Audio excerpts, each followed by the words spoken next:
All right, guys, we're gonna do a little more today. We're gonna we're gonna do some more. Sweetheart, if you don't feel like moderating, I can handle. I can handle this afternoon. You did one show already. But that was a good AMA with Steven. I got a notepad here, and I found out some stuff. That was good. That was good. Steven did a good job today. He's got to remember, Steven is not an accomplished streamer in his own right. He doesn't. I mean, he wasn't a streamer before he was a developer. He was he was a real estate guy. He was a marketing guy. My opinion on his fast travel answer. I think his fast travel answer was pretty good, actually. I think it was. I know that answer's not gonna please everybody. Unfortunately, so I was an EVE Online player, and so I understand the mentality behind a world that matters, like space that matters. And until they put in jump bridges, it was bad. Like it was really, really bad, because on days that I got home from work, actually, the way it worked was on certain days I would get home from work and I was like setting up the fleet. I was setting up the fleet to go out. So it was like on my time. But then there were other times where I'd have to work late or something, and then my fleet was like 40 jumps away. And if you know anything about EVE Online, you don't want to just start trying to traverse 40 jumps in nullsec in an expensive ship. So I kind of understand the mentality. I kind of understand where he's going with that as well. Especially if, I mean, there's ways you can tweak it, right? I mean, there's ways you can tweak it to like modify you can modify the summon buff. So I think that'll be okay. I think we'll be okay with that. That won't be bad. But yeah, I mean, a couple of things that I saw today. Hold on, let me talk. Magisto, that was a great stream. Would you comment on pre-registering guilds on specific servers around beta time? Personally, I think that's a great idea. Let me tell you honestly, that's not my original idea. Obviously, Star Wars: The Old Republic did that, but I've been beating the drum on that idea for months. I think that does a lot of things for you. Number one, it allows the developers to know exactly how many servers they need. A lot better picture than just like right now. He has 40,000. The last number that I had, he had 40,000 registered accounts, and this is information from a meeting I had with him back in October of 2018. There were 40,000 backer accounts, and there were 800,000 registered accounts on the website. Now, some of those are people making a bunch of bot accounts trying to get Alpha Zero keys, but 40,000 backers. Now, 40,000 backers doesn't sound like a lot, except when you think that was 2 years ago. And I take that back even further. There were 40,000 backers with a backer pledge that gave them access to Beta 2 or through Alpha 1. So they had a lot more than 40,000, but they had 40,000 backers already. Knowing where to put those people is so important. So yes, I think pre-registering the guilds on specific servers is great. Sweetheart, I'll tell you, a big reason why I'm not playing Arcade Unchained was right out of the gate. They told me there's not going to be any server locking. Well, then I get there on launch day to try to link up with my new guild, because the weekend they were supposed to do the The weekend they were supposed to do the server registration, they didn't. So the following weekend I was in Orlando, and I don't take a laptop with me on vacation. So now I can't get registered with my guild. I logged in, got all the way to character creation, and I didn't give a shit. I was just gonna be like, boom, I had my default appearance saved, got to character creation, crashed. Got all the way through character creation again, crashed. Got all the way through and I was like 100 away and they locked my server. And then that was it. I had to go to a new server. And I was like, this sucks. So immediately my hype went from 100 to like 40. So yeah. And then when they started doing all the other stuff, I just didn't have enough. I didn't have enough left to stay. Star Wars The Old Republic, they did pre-registration. My whole guild got together within a few hours. Our server got locked, but it was like people were on TeamSpeak coming home from work. They're like, hey, what's going on? They're like, the server's locked. They're like, oh, that sucks. But yeah, you're on there. Man, Jahlon, that AMA was amazing. Did I watch it? Yes, I took my break. I ate a bagel. I, did some stuff. I updated the stream a little bit. Like I said, when we were here before, I said maybe I need to shut the bot up with follows, and then I need to shut the bot up on so that we don't get a ping. Yeah, I did all that while I was listening. So yeah, there were a lot of things from the AMA, and as people don't have questions, I've got my list. I'm gonna look through that. But yeah, you see that person just followed. Carb TV followed and no ping. So I think that works better. So thank you for that suggestion. So bards will be able to heal other classes in AoE around themselves, proximity based. Yes, and that is a change. But I instantly in the Discord, people were like, well, now we have 2 healing classes. No, I think Steven has finally confirmed what we always knew, that bards were going to be off healers. However, remember, he clearly said they are going to be able to heal lower. How can they prevent exploiting the siege cooldown? Can't an alt guild be used to keep a metropolis in cooldown? No. First of all, separate your brain. I need you to hit Ashes 101 up, and I'm gonna do this on. I'm actually gonna link the PvP one, okay? And what I need you to do is I need you to look at the difference between there's a video called Node Sieges versus Node Wars. Guilds don't siege nodes. A singular individual drops a siege scroll at a node. Once that happens, you have no control over who registers to attack. So you might try to alt it where you drop a siege scroll, and then I bring my guild, and you're like, well, holy hell, Jay just rolled up with 300 paradoxicals plus his friendly guild. He brought the Ashes 101 guild. He brought his alt guild. Be like, oh hell, we dropped a scroll on our own metropolis, and Jay alone showed up with damn near 1,200 people. You're the most cringe dude I've ever seen. Hey, watch this. Goodbye. Awesome. See, they gave an old guy like me this little interface with buttons. I don't even have to type ban. I can click a button that just literally bans the person, and I love it. And the best part is, guys, I don't know how to unban people, and I'm not gonna find out because I don't care. And that's really gonna suck when I have beta keys to give away. He's gonna be like, F that Jahlon, man, I'm banned from his channel, and he's giving out keys. That's another question I had. Are they going to let us save character appearances? Yes. So a big thing that Steven has wanted to do is give out the character creator early in advance. Final Fantasy 14 did this, and it worked brilliantly. My wife has never seen me spend so much time making a character as when I did for Final Fantasy 14. She actually made her whole character, went upstairs, came back, and she's like, are you still working on your character? I'm like, I can't decide. Do I want to have red hair? What do I want to do? So yes, they want to do that. So I spent an hour making my character in Alpha 2, then it resets in Beta 1. No, Alpha 2 is going to be a server. Beta is going to be a server. They're going to go like this. The Alpha 2 server will eventually roll into being the public test server. So anyone can join a siege, yes. This looks a little bit like Arcage. Kind of. I mean, it has some Arcage influence.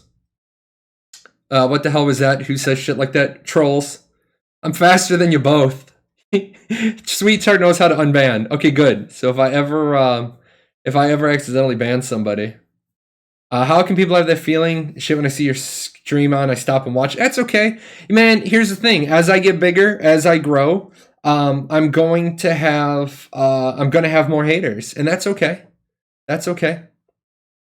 Many MMOs are similar, but yeah, it gives me the Arcade vibe, but without the stuff I didn't like about Arcade. Here's the thing: if somebody asked me to say something about Ashes of Creation, I would literally say Ashes of Creation is if you gave Arcade, Lineage 2, and EVE Online to an exquisite world-class chef and told him to chop out all the good pieces and get rid of the crap. And that's really what I think Ashes of Creation is going to be. I think it is going to be a fantasy-style EVE Online with a lot of the good things in Arcade and a lot of the good things from Lineage 2.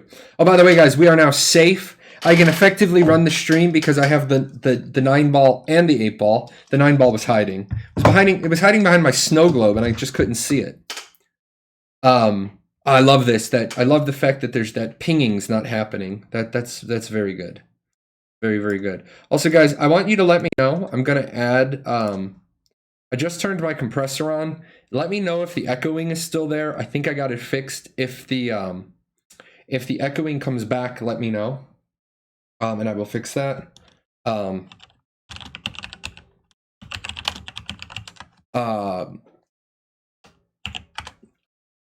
Put those shades on. Haters gonna hate. Yeah, that's okay. D-Phantom is another Ashes of Creation content creator. He has until August 5th to get an Ashes of Creation video out, or I'm gonna boot him in the ass. Because we're trying to mentor Danny and get him to be like the next big content creator. He wants to be Shroud when he grows up. I hope the caravan system is as good as the original pack system in Arcade. Man, I'm gonna say, the original pack system in Arcade was amazing, but it had so many flaws, and I think the caravan system deals with those flaws. I think it deals with those flaws. So yeah, I am definitely excited for that. Are my wonderful co-hosts present? One co-host is sleeping in the front window. My other one left because he got mad he didn't get any bagel. It's like he just got his teeth fixed, so he was all angry. What MMO am I playing at the moment? Right now, I am playing Fractured as a tester, and I play Final Fantasy 14, and I'm kind of stoked because I'm really not playing much at the moment because I'm going like hardcore making content. But right now I've been playing Heroes of the Storm to just a couple of matches every day to give myself some fun every day. It's been busy. I've been really, really busy with content creation. If you have a question that didn't get read on the AMA, go ahead and list it, and I will see if I have an answer for it. Otherwise, I will move your question to my answer list, or to my question list, because I do get a lot of questions answered by Steven. The way I do that is a lot of times I roll up a question into like a paragraph, and how he answers it, I can pull out multiple answers.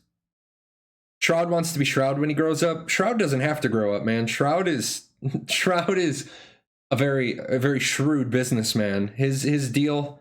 If I was Shroud, I'd be done. I'd be streaming if I wanted to have fun, but man, guy's amazing. I missed the first half of the AMA due to eating. Yeah, that kind of sucks, but luckily Intrepid has the video up, and you can check that out. Alpha testing Magic Legends right now. Very cool. Very, very cool. Magic Legends is a game that I'm interested in because I like the isometric downward games. However, Prometheus, the developer or the CEO of Dynamite Studios, he took a chance on me when I was a small content creator, and so like my loyalty for that that slice of the genre kind of belongs to him. New to your channel and been watching all your vids from your Ashes 101 page. Became a fan of your work and helpful content. Will be planning to become a member of my AOC guild. Yeah, I am gonna be doing a guild. I will be doing I'll be doing 2 guilds. I'll be doing a very serious guild, and then I'll be doing an Ashes 101 guild. So I'll be doing a very like casual, new player friendly while I stream guild, and then sometimes when I stream I'll just have to be on J to get stuff done. So come on guys, hit me with some questions. I'm gonna go through some of the stuff I saw like in between questions. One thing I did like, I wrote down the one thing I did like. I wrote down everything that I heard that was new or I liked. And one thing, XP grouping, the XP is divided among the party members. It was good that we had that answer. We didn't previously have that, so now we have that answer. We can cite that.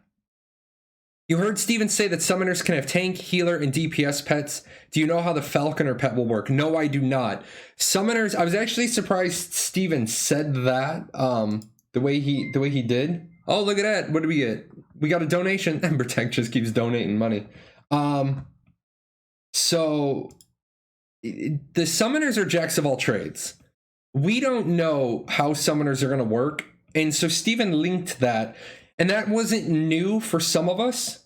We pretty much knew that was going to happen. We just didn't know how that was going to work. Now we know that's going to work. Well, we got a little bit more. I don't think we're going to understand summoners until they're in Alpha 1, and then I can go in and I can go stand somewhere and play with them. Let's see. 3-part question. Oh, hold on. Do I also find it hard to get a grasp on the augment system? All Steven ever does is talk about the fighter charge augments. Steven only talks about the fighter charge augments because that's all Steven wants to reveal about them. The less he talks about the augments, the less we can. So our community has a really bad habit of not, and I share this bad habit sometimes. We don't always necessarily indicate when we're theory crafting versus when we're reciting. And we get new people come in, and then we have new people come in, they see our theory crafting, then they run off somewhere with our theory crafting and they think it's authentic. And we run into the problem that it's really, really difficult to unring a bell.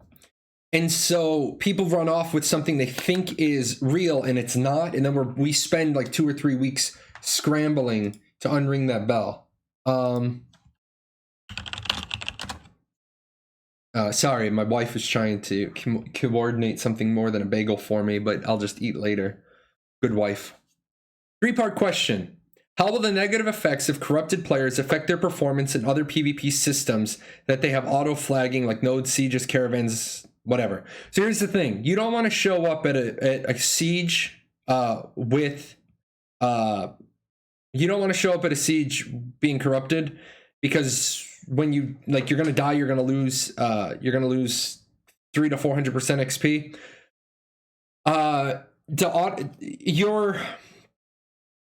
Your combat stats are reduced against everybody but bounty hunters. Now, I'm going to copy and paste that over to my list, because although I'm pretty certain that your combat efficiency is reduced, except against bounty hunters, I don't have a soundbite for that, so I will get that one. Will they just not be able to participate due to everyone switching to them and ganking them, or will the effects be temporarily altered? I don't think the effects are going to be altered. You still are going to be corrupted, and the worst part is that if you die when corrupted, you're going to go to a random respawn, not the closest one. So yeah, if you're planning, you're not going to play your day where you're like, I'm gonna be corrupted, I'm gonna go gank noobs, and then I'm gonna try to do a caravan. I mean, you can do that if you want to eat that 400% XP loss, or multiple 400% XP losses depending on how much corruption you have. Are bounty hunter rewards based on killing blows or general damage? No idea. I understand corruption is meant to dissuade open world killing of players that don't react, but do corrupted gain any benefits from killing a bounty hunter aside from simply living to fight another day? Or will they gain reduction of their current corruption level by doing so? Bounty hunters reducing their corruption by killing, or sorry, corrupted reducing their corruption by killing bounty hunters is something that probably will be a thing. Because that's a quasi-faction war. But no, ultimately, your benefit is that you don't you don't have a drop rate of 300 to 400%, a normal drop, because when you're corrupted, your drop rate is 300 to 400% of a normal death. So, that's that. I'm so incredibly excited to run around on my owlbear mount. I'm excited to run around on my otter. I also have a really cool collection of mounts.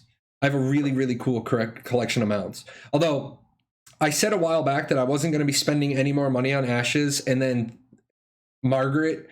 So Margaret is like the text director of the concept art, and she's killing me because every month since she's come on staff, the monthly cosmetics have gotten better and better. There went your gifted sub. Aww. We had a sub train earlier. We hit level 5. That was kind of cool. I'd never seen that before. That was a good day. He said you could have one summoned pet, and he said you summon another pet. Does that mean you can only have one pet? I thought you could have 3 pets. Okay. A summoner can have up to 3 pets out, depending on which summoner they are. Some summoners, and some builds even, some builds will have 1 big pet. Some will have 3 small pets. On top of that, you have a battle pet. Now, in Ashes of Creation, your battle pet works a little differently. What you have is battle pet page. What you have is you have 100, and these are my numbers for conceptual discussion, not their final numbers. So I'm a person, and I have 100%. I have 100% combat efficiency, and then I pull out a pet. So I'm gonna pull out Sully, right? So I pull out Sully, and now Sully's in combat with me. But Sully takes away my combat efficiency. So maybe the number is 10%. 10% of my combat efficiency goes into my pet. Now I'm 90%, Sully's 10%. The bonus is that the pet has some abilities, might have some procs, might have some buffs. But the advantage is if you're not a pet class person, you don't pull out a pet, you don't instantly become weaker in comparison. So the power scale remains the same. So your pet becomes a utility. I believe he said that secondary archetype for summons would change what you summon, but there would be multiple summons based on what you need. Yes. Like Falconer might have hunting minions like Rangers in other games. Yes. Very plausible. Very, very plausible that would be the... very, very plausible that would be the ideal. Let me open the class chart. I don't keep that open. Also, I'm gonna be like pinging some of you web developer people. I've got a couple of problems on my website that I've tried to fix myself, and although I want to try to teach myself, I didn't have a chance to go to school. I was registered to go to school, and then I can't learn distance learning. It's just not my style.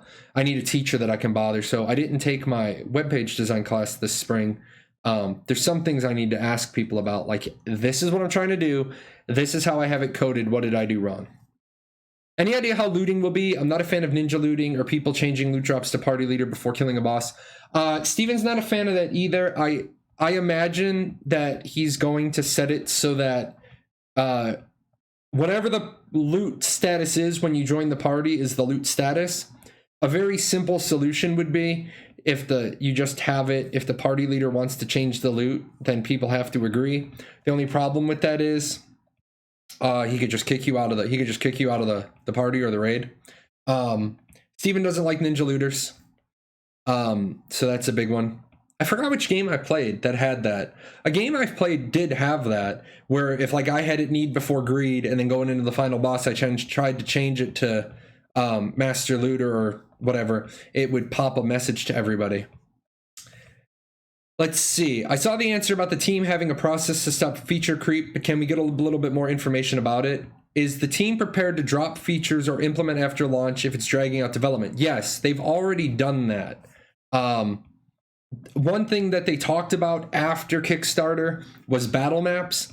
And it was hey, we're thinking about doing this. And then recently, Steven has said battle maps are kind of below the line. There is for Ashes, there is a core viable product. So Steven has what is the core viable product. And then he has all the Kickstarter stretch goals. And then he's got even more cool stuff he wants to do. So now that Steven has like senior producers from the industry on, they're going to let him know what, I mean, obviously I don't know what your guys' experience in project management is. And there's not really an easy way for me to show you like a project manager's grid because they're very convoluted. And I don't have a good example of like a video game one. I have them from the military, but a project manager's grid can be like an 11 by 17 sheet of paper, and there's a lot of things, and there's a lot of colors, and there's a lot of moving boxes on it. And basically, you've got the idiot's guide to project management is I either am standing here today on July 25th, and I know everything I want to do, how long it's going to take me, and I know what date that puts me at. Or inversely, I know absolutely what day I have to have the product out by. I do a reverse chart, and then I know which features I have to drop. So Steven's team, he's got senior, like people are like, oh, there's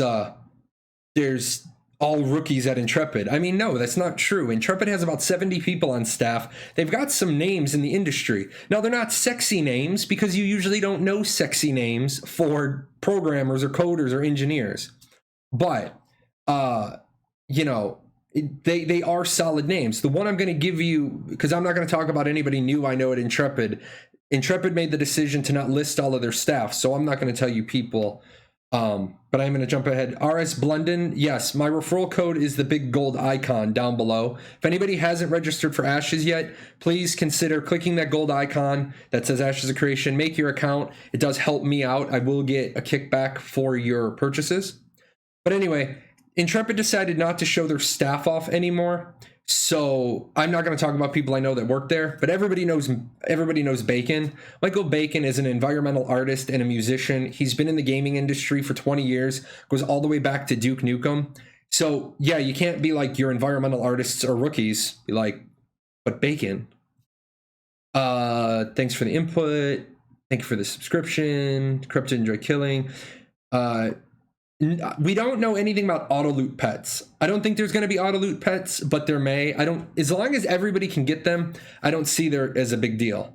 If you're a software developer and somebody has a software question, TL7, you can feel free to jump on whatever you want to talk about with software development. I'll probably just skip over that. Did we talk about multi-boxing? Multi-boxing works like this. Yes, it's allowed. Don't get caught botting or scripting your multi-accounts because you'll lose all your accounts. There are some people like me, and my wife is amazed by this when she sees me doing it. I can play two characters at the same time. Now that my hand is rehabilitated after like 10 years, I have a gamepad, I have a keyboard, mouse, G600 mouse. I actually can have two mouse inputs going on at the same time with the way my computer is set up. So I can have two Ashes accounts. I can have one mouse dedicated to each Ashes account. But they're not going to allow macros. They're not going to allow out-of-game macros. So because they say I can't do it, I won't do it because I view that as cheating. But yeah, you have to be in manual control. And yes, they can decide, like you can disable like the Logitech keyboard software with easy anti-cheat. So yeah, no scripting, no macros. The look of this feels to me like ESO. See, it's funny. Some people say ArcAge, some say ESO. Is it going to be mostly a short list of powers that you can play more actiony? I'm going to give you the combat page. Like I said, guys, sometimes when I give you a link, it's because what you're asking is so complex. I don't want to give you a short answer. The punchline of your question is 75% of your kit can be action, 25 has to be tab, or 75 can be tab, the other 25% has to be action. You can be any split, and you're going to be able to, as Steven said, spend more points on an ability to get more passives on that ability or more effects. So yeah, there's going to be the combat system is pretty intense. Meta changes to the build of the month. They don't plan on having flavor of the month builds because they plan on testing it to the point where people aren't just fast rotating. Oh, you were offering help with me. Oh, cool. Teal 7 silence. That's awesome. I may take you up on that. Because there's a lot of things I'm going to be like, I don't know how to make this work. Like my modals don't work the way I want them to. My modals load the picture and you can close the picture with the X, but I haven't been able to figure. Oh, cool. You mentioned perfect. Thank you. I like can't figure out how to make my modal make the picture bigger, and then so we'll talk. We will talk. Are they planning to release this game this year? No. Alpha 1 will be this year. Alpha 2 obviously next year, hopefully. If they have to spend more than a year in Alpha 1, they're going to have some issues. But no, Alpha 1 this year. Beta Alpha 2 next year, hopefully Beta 1 next year. And then hopefully we can get launched late 2021, early 2022. Posture check. Thank you. I had to change those prices a little bit. But you guys notice I cleaned up the Twitch chat a little bit, so thank you for the feedback. Not used to running for 164 people at a time, but I'll definitely do it. I did it a little bit in Arcade. I am getting ready to have hundreds and thousands and millions and millions of Ashes of Creation followers. Let's see. Do you have any information about the EU beta and alpha? In my.games, there's nothing about Ashes and what the role of my.game X is for just the sub and cosmetic shop. Okay, so Steven and I had a very in-depth conversation when I interviewed him earlier this month, and we talked about my.games pretty extensively because I get that a lot of people are upset that there's two different rule sets going on right now with the two different regions, and that's making people angry, and rightfully so. People want one set of rules. Not gonna jump. Come on. I hate that I get advertisements on my own channel. It's like, come on. I got people waiting for stuff. Let me grab this and then share at this time. So, no, that can't be right. Does that not work that way anymore? Oh, that's right. Okay, share. So this is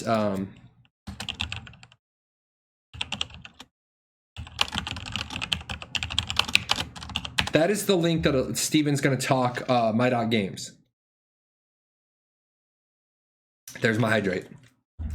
Once you get home, I'll use the reference code on PC. I would appreciate that. Let's see. But yeah, long story short, Osino is, if you have an Intrepid account and you want a monthly cosmetic pack, buy that monthly cosmetic, or an individual cosmetic. Buy your individual cosmetic now, because you're not going to be able to port your accounts over to my.games until the my.games people have had account holders have had a chance to get compensated for their individual purchases. Some of that has to do with the fact that there's no release date for Ashes. EU law is weird. Again, I don't know all the particulars. I know some of the particulars, but Intrepid is aware that you can't buy an account or buy a package at my.games. They're working it out. They're trying to get it solved. But there will be an alpha server in Frankfurt, Germany for Alpha 1. Let's see. Is this going to be an open world sandbox game similar to Arcade, or will it be a theme park like WoW? It will be neither of those. Ashes of Creation is designed to be a theme park. A theme park is a game that has multiple themes in multiple boxes, and you decide which theme you go up to next. The reason why it's not a theme park is, like, I'm going to Disney next week. In a theme park, you have a very specific linear route between all the attractions. And although, yes, you can decide to go to the top part of the park and then to the bottom and the left, the right, the problem is that you're still engaging in organized structures in an organized order.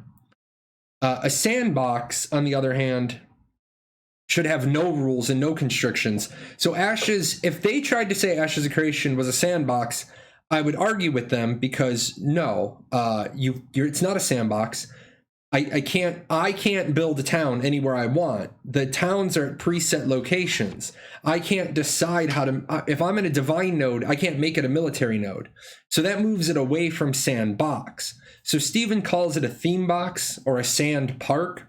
And so that it's gonna work like that. You're gonna have a lot of freedom in that way. Is it possible you could sabotage a castle siege as a non-participant guild alliance, like fighting both sides? No. You have to register for castle sieges. The defender, when I own my castle and someone's sieging it, I get to decide who the defenders are. You can't just show up to help me defend my castle. At the same time, who's ever attacking the castle, the first guild leader that gets his declaration scroll down, his guild gets to sign up for the siege. After that, he can allow other people to sign up, but he doesn't have to.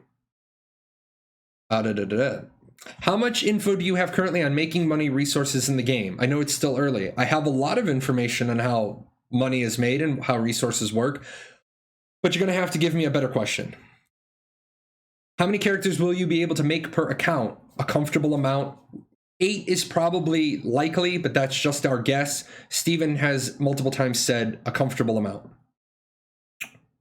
10 years in playing WoW, but at the moment I'm sick of it. I need AOC so much. I tried to go back to WoW in Mista Pandaria, and I couldn't do it. Do I plan to have an EU branch of my guild? No. My guild kind of beat me up in Arcade, and they said, I'm trying to do too much. I'm trying to be too helpful to too many people. And I respect that. You got the leader is just the guy that people listen to most of the time. If my whole guild is telling me that I'm spending too much time on other things and not enough time on the guild, then that means I need to focus on the guild. So that means I will be streaming, and EU people can come and ask me questions, and I will certainly help EU players. But I am not going to try to do an EU branch of Paradox. Not going to happen. If you're looking to join my guild, I am not inviting people to my guild right now, but I am inviting people to my Discord. When I do my guild invites, it will be from my Discord first, and then I don't have a posting anywhere that I'm recruiting, because I'm not. I accumulate people. I accumulate people that I like. I don't want necessarily just total strangers. I want to know you, have talked to you, seen how you are as just an average human being in my Discord. Some people, I'm going to be honest, they're not a good fit. I see people post sexist comments. I don't know. I don't know why people would think posting sexist comments to a father of 5 daughters, and then they're like, can I join your guild? No, because my guilds tend to average about 30 to 40% female. I have 5 daughters, and you've kind of shown the nature of the character you are. No, sorry. Let's see. I just trust most of the, wait, hold on. Will the alpha be in the fall? Yes. Did I do the stream graphics animations myself? No. All of this is this is an Assassin's Creed pre-template. I have a blue one that I also used. I had my own alerts at one point, and then I had to stop using them all. My alerts were cool, man. I had like Panda Bear, like my daughter drew some panda stuff for me. But I had to stop using them because DCMA. So I do want to get back to some more custom stuff. But the truth is, and I'm not going to lie, I am so busy right now trying to make you guys content. I will probably take some of the money that we made today. I think I made enough today, and between Exola Fractured sales, I'm going to be able to pay off the first of the 3 loans that the corporation has. And then when I do that, I'll pay off, well, the corporation has 2 loans and a debt. I have to pay the debt. And then once I have that money, because it's weird, it goes from Jahlon, the director of the corporation, to this person. It comes back into my pocket, but once it comes back into my pocket, I can do giveaways and not be beholden to IRS law. So that's kind of cool. But then I'm going to spend some of that and get some more art made. Like I did get, we had to update Chibi Chibi has been like, Chibi, the guy on the coffee cup. We had to update him. He needed some things in life. He needed some things like, whoa, what is it? That is oh, that's right, because when he gave me that as a really big icon. But Chibi needed to grow up a little bit. He needed he needed a nose, was kind of important. He needed a body. Chibi didn't have a body before. Chibi was just like it was a head and some shoulders. So yeah, probably get some art done, probably get some custom stuff done. I got to get emotes made. So yeah. I distrust most of the MMOs that have PvP as their end game. It's never really balanced. It's always Zerg rush of larger group of people, always steamrolling anyone else. Did they figure out how to fix that? Yes. Castle sieges are balanced at 250 versus 250. So if all of your people suck and you rely on Zerg tactics, you're really going to struggle in castle sieges because you can only bring equal numbers. Now, node sieges, you can't control who signs up for a node siege. Was wondering, thanks, you helped me a lot with Arcade 101. Yeah, I learned a lot doing Arcade 101. Was wondering how the whole bag storage system works and how much bag storage you can work with. Read about a limited number of materials. So here's the thing. Oh, you guys are going to hear some background noise. My family's coming home. We made a deal. They could come home and like traverse through. So you might hear them eating and stuff. I do apologize. They left the house, but I knew a lot of you guys had questions. So remember, I am a father. I do have kids. This is unfortunately the only place I have in my house is my basically my foyer. Next month I'll be in the office upstairs. So I do apologize for some ambient sound. You as a person have a bag that will let you hold X amount of quantity, weight, or volume. Your mule holds 10 times that. Your caravan holds 10 times that of your mule. So yes, you have a finite amount of space. While you're out in the wild, you can spawn your mule and you can put your gatherables into your mule. What you can't do is you can't spawn your caravan in the wild. You would have to go back to a point of storage. So that's how that works. I feel PvP downgrades the quality of the gameplay because of the need for nerfs and balancing, which negatively affects what classes can do. I mean, true, but you're talking about a PvE, PvP game where they want meaningful PvP. They're also not balancing for 1v1s. So understand, you are gonna show up and there are gonna be classes that hard counter you. You will have hard counters. It's just that simple. They're balancing for group play. It's easy to say that, but when 10 people see you until you're dead, there's no fighting back against that. A couple of things. Number one, you shouldn't be fighting back against 10 people. I'm going to be honest. As a single individual, you should lose to 10 people, unless those 10 people are just 10 scrubs, under-geared. But if they're 10 max-leveled, semi-decently geared people, unless you had a full rack of legendaries, 10 people should be able to kill you. Now, they do have diminishing returns on CC, so that is one good thing. But you guys have seen the video, and if you haven't, it's on Arcade, or it's on my YouTube. It's from Arcade. Yeah, it was cool being able to tank 15, 20 people for over a minute, and most of them outgearing me. But that's a really poorly balanced game. One of the things about Zerg travel is the limited fast travel. We did hear about family teleports today. I do like the family teleports. I think the family teleports are important. The problem with the family teleports is I definitely see hardcore guilds. Boom. We got a ping, so that's a subscription. I appreciate that. I do understand that hardcore guilds will have 38 families in them, and all the 8-person static parties will all be able to pull each other. Now, the thing you got to remember with that is, I get that people game a lot together, and I have been in serious hardcore guilds.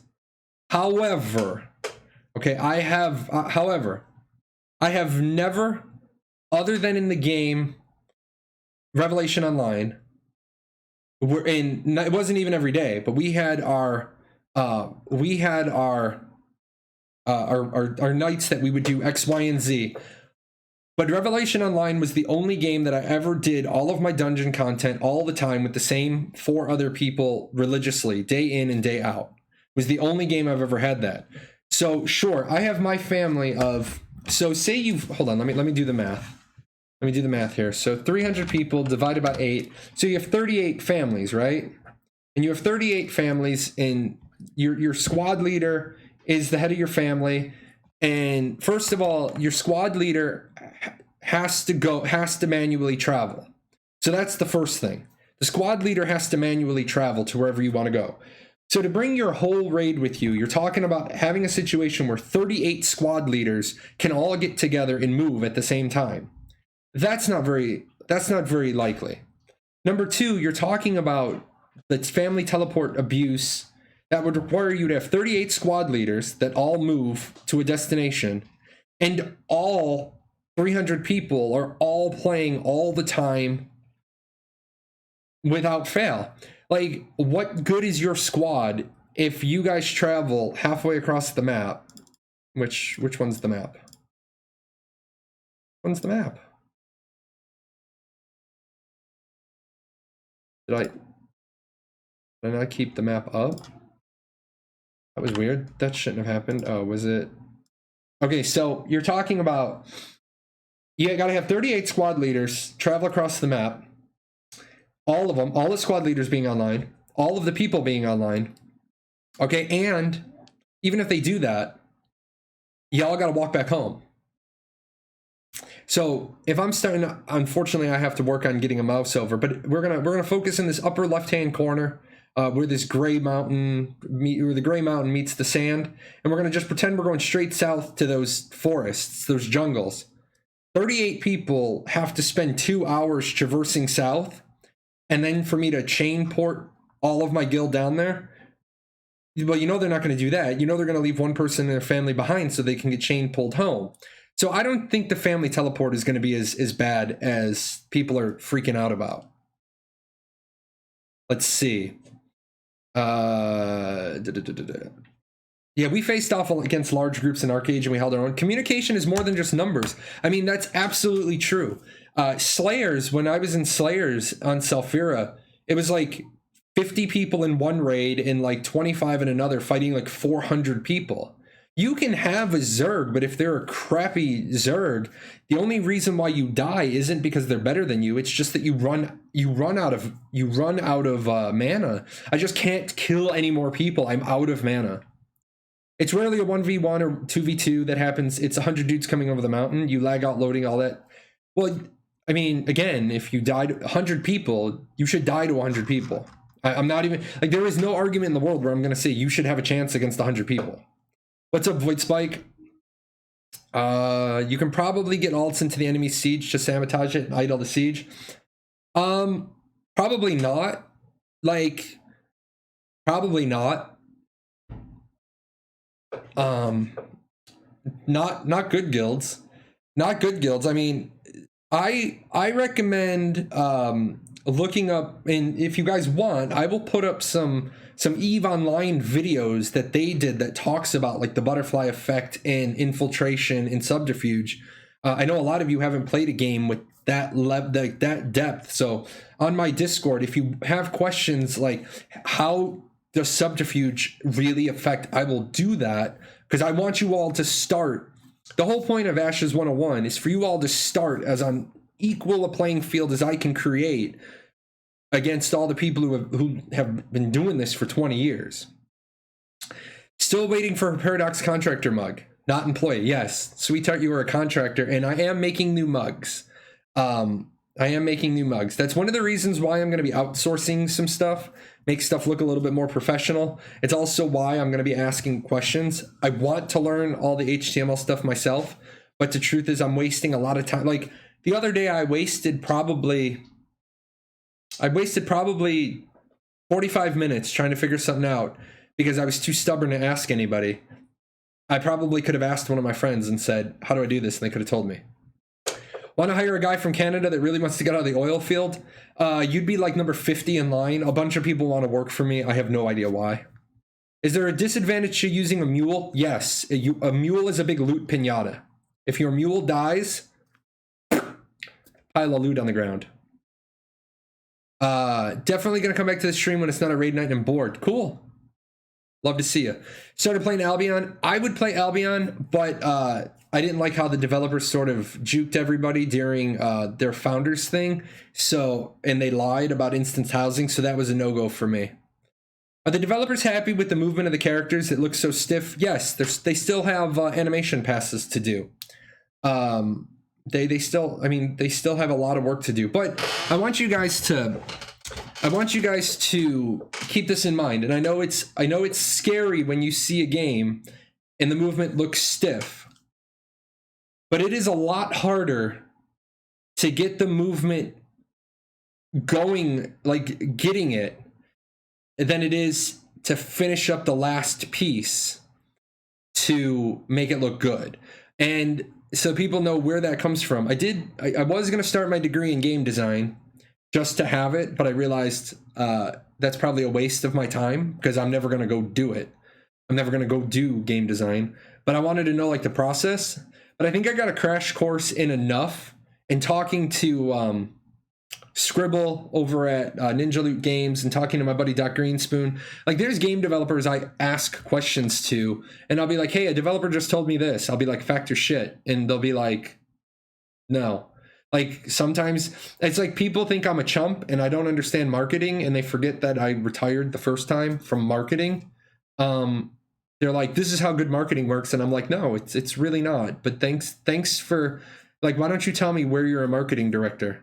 So I do check with game developers and I'm like, hey, what about this? And sometimes I'll be like, yeah, it's true. And then in the Ashes community, we have game developers on other projects. So they're in Ashes of Creations chat because they want to play Ashes. But so people start talking about game development and they're like, really, where do you work? The person's like, well, yeah, I'm a professional game developer. You put that grid over the map last stream? Yeah, this is my theory crafting for how big the world is, and I'm not even kidding. Like 1, 2, 3, 4, 5, 6, 7, 8. So I believe it's to go north to south on one continent will take you more than 2 hours. By my best guess. Here's how to exploit it. Make an alt to be the squad leader. Place it in the top grind spot. Now you have a fast way to get to your top grind spot from anywhere. Why would you be worrying about teleporting to your top grind spot? Because every node is going to have a top grind spot. People are so caught up with this is how it works in other games. It doesn't work like that here. Yeah, sure, you might want to travel to the other side of the world. Fine. Yes, a guy like me, you can have 8 characters in a family, right? So Tamir, myself, my primary alt, that's 3 characters. That means in theory I can have 5 alts around the world and I can have teleport pulls. Fine. That also means nobody else can get access to my freehold as a family member because I've locked up all those spaces with teleport pulls. They need to make it so only the head family can pull them, not everyone in the family. No, that's not going to work either because that means what if 2 of my family members have to work late? What if we're going to a dungeon that's a little bit far on the map? I can only pull one of you. That sucks. I mean, I get it. I totally understand.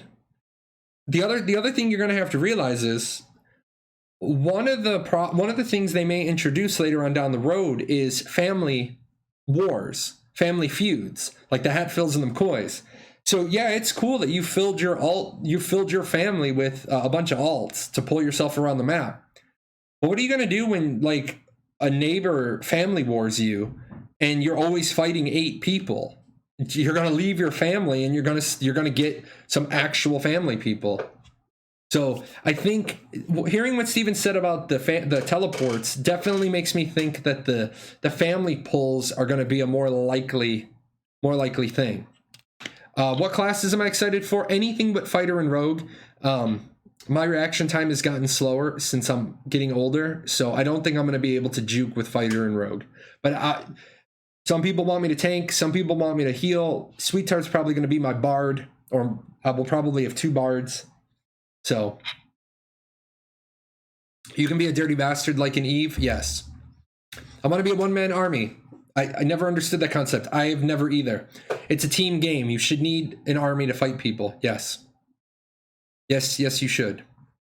Let's see. Oh, by the way, Road Dog, where's Jesse James? Or where's Billy Gunn? That's all I got to ask you. Where's Billy Gunn? I want to see if he gets the reference. Used my referral code to create an account. You are a gentleman and a scholar. Used my referral code. Makes me happy. Also, using my referral code, yes, it puts money in my pocket, which means money goes into our community, but it also lets Steven know, hey, this guy's doing the good work. His marketing is working. So that's a good one. Is there a link to the interview with Steven? Yes. This is the full one. July 8. That's my interview from July 8. You did answer my question. It's locked to 250 versus 250, but I suspect the C's happen even if you can't field 100 versus 250. There's not a minimum to start. No, castle sieges are going to start if somebody drops a flag. So if I'm a guild leader and I own a castle and I only can field 100 people, I better hope that those 100 people can hold my castle for 2 hours, because that's going to hurt. Wait, are you rich? I'm okay. I mean, I'm retired. I'm never going to work again. If there are not enough people on your team because people don't sign up to help defend, any ideas how to solve that? If the defenders can only find 75 people, does it cap the offense to 75? Nope, they can roll up with 250. If you're a guild leader and you hold a castle and you piss off your alliance, or you get alienated, or you get like blackballed, or black sheeped, or whatever, can we say blackballed anymore? Is it racially offensive? I don't know. I'm whatever. If you get ostracized, then no, you're only gonna have 75 people to defend. Oh, good. We have a 3D artist. So the 3D artist that's here, Garuk, can probably comment on something. A lot of people are concerned with cosmetics and variations. And Garrick or Garuk, I don't know how you want that pronounced. My understanding as a 3D art from talking to 3D artists is like making the first full body cosmetic is hard. But if you wanted to make variations of a full body cosmetic, like different colors or slightly different shoulder pieces, that is actually a lot easier once you get your first base working model. Maybe you can comment on that for the community. Looking forward to the game developing, but I've been burned too many times. Buying into games. As you heard Steven say, I said it on my stream earlier. Steven repeated it. I actually wonder if Steven was in my stream. If Steven was in my stream and, heard me say it. Steven doesn't want you to buy into his game. It's actually really weird for a CEO to say that. Steven doesn't want you to buy into the game unless you're 100% sold. If you're 100%, you're 100% sold, convinced. If you don't want to buy in, don't buy in. Wait till Alpha 1. Wait till I'm playing Alpha 1 and you can back then. Do you think letting a summoner have an ability that lets you see through the summon's eye is a good idea? Say, use a falcon as a falconer to scout over a node's defenses when doing a node siege. I think if you're waiting until you're doing the node siege to scout is probably a bad time to be doing that. But I think that would be an interesting idea to let you see it. The only problem is that I would want it to be, if you had a falcon over my node and you were seeing through its eyes and I killed your summon, I would literally want your character screen to be black for 5 minutes because you lost your vision because I killed your summon. Let's see. Let's say your guild only 60 to 80 members. If they can provide content for them besides cash flow. No. If you only have 60 to 80 members, they're not creating content for you. Content already exists for you as a person. Node sieges, guild wars, node wars, caravans. So that content already exists for a guild of 60 to 80 people. The only people who should be taking castles are 1, guilds of 250, or 2, alliances of 250. People have jobs and families and may not be able to log in for that siege time. Just wondering if they're even going to limit. No, it's not going to be even fight. Yes, they're going to allow for 2 versus 1 unbalanced fight. That's part of the compromise for that is that Part of the compromise for that is they are going to put the events at the prime time for that server. So you're not going to have a situation where you have to wake up at 2 o'clock in the morning to defend your node. So for example, and Steven said like 2 to 7 or 4 to 7. I think he's going to have to shift that because adults don't get home at 2. I think and I'm not making fun of him. I'm not throwing shade on him. I think Steven has forgotten if he ever knew what it was like to have a 9 to 5 job. Most people don't get home from work until 5, 6 o'clock. So having your primetime window from 2 to 7 is not really a good targeted window. And I know the European people were all happy when he said 2 to 7, and they're like, well, we can play on North American servers. Yeah, guys, I don't think it's going to be 2 to 7. I think it's going to be like more like 5 to 11 is going to be that primetime window. But yeah, if you can't field people, you're not going to do certain content. It's just that simple. Let's see. I'm approaching this game with low expectations at this point is how I approach all MMOs. That's fair. I'm not going to try to convince you to change your mind. That's actually a fair assumption. I expect you to be as critical as I am. I expect you to be as critical of me as I am of Steven when he's talking about systems. If you don't believe something I say, I expect you to challenge me. And when I'm in the situation where I can show you stuff, I will. I doubt you can summon yourself from an alt. Deep dive, when I say alt in that situation, I am talking about I run 2 accounts. I actually run 2 PCs next to each other because I like to have one character that's just helping new people and then myself. So I love Ashes in that I'm going to have Quartermaster's account on my right-hand screen will be a tavern where new people can go and say, I am really lost. Because on my server, people are going to tell you, like, I'm so lost. Hey, well, go over there. There's a tavern over there. Ask the tavern owner. He's there to help you. Somebody said, wait, you can instantly transport materials between any 2 locations with only 3 family members?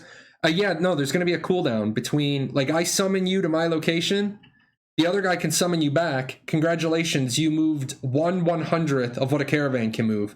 And now there's probably a 30-minute to hour to 2 hour. And honestly, I would not be surprised to see the family pool cooldown be 3 hours. It's only meant to get you to rendezvous with your group.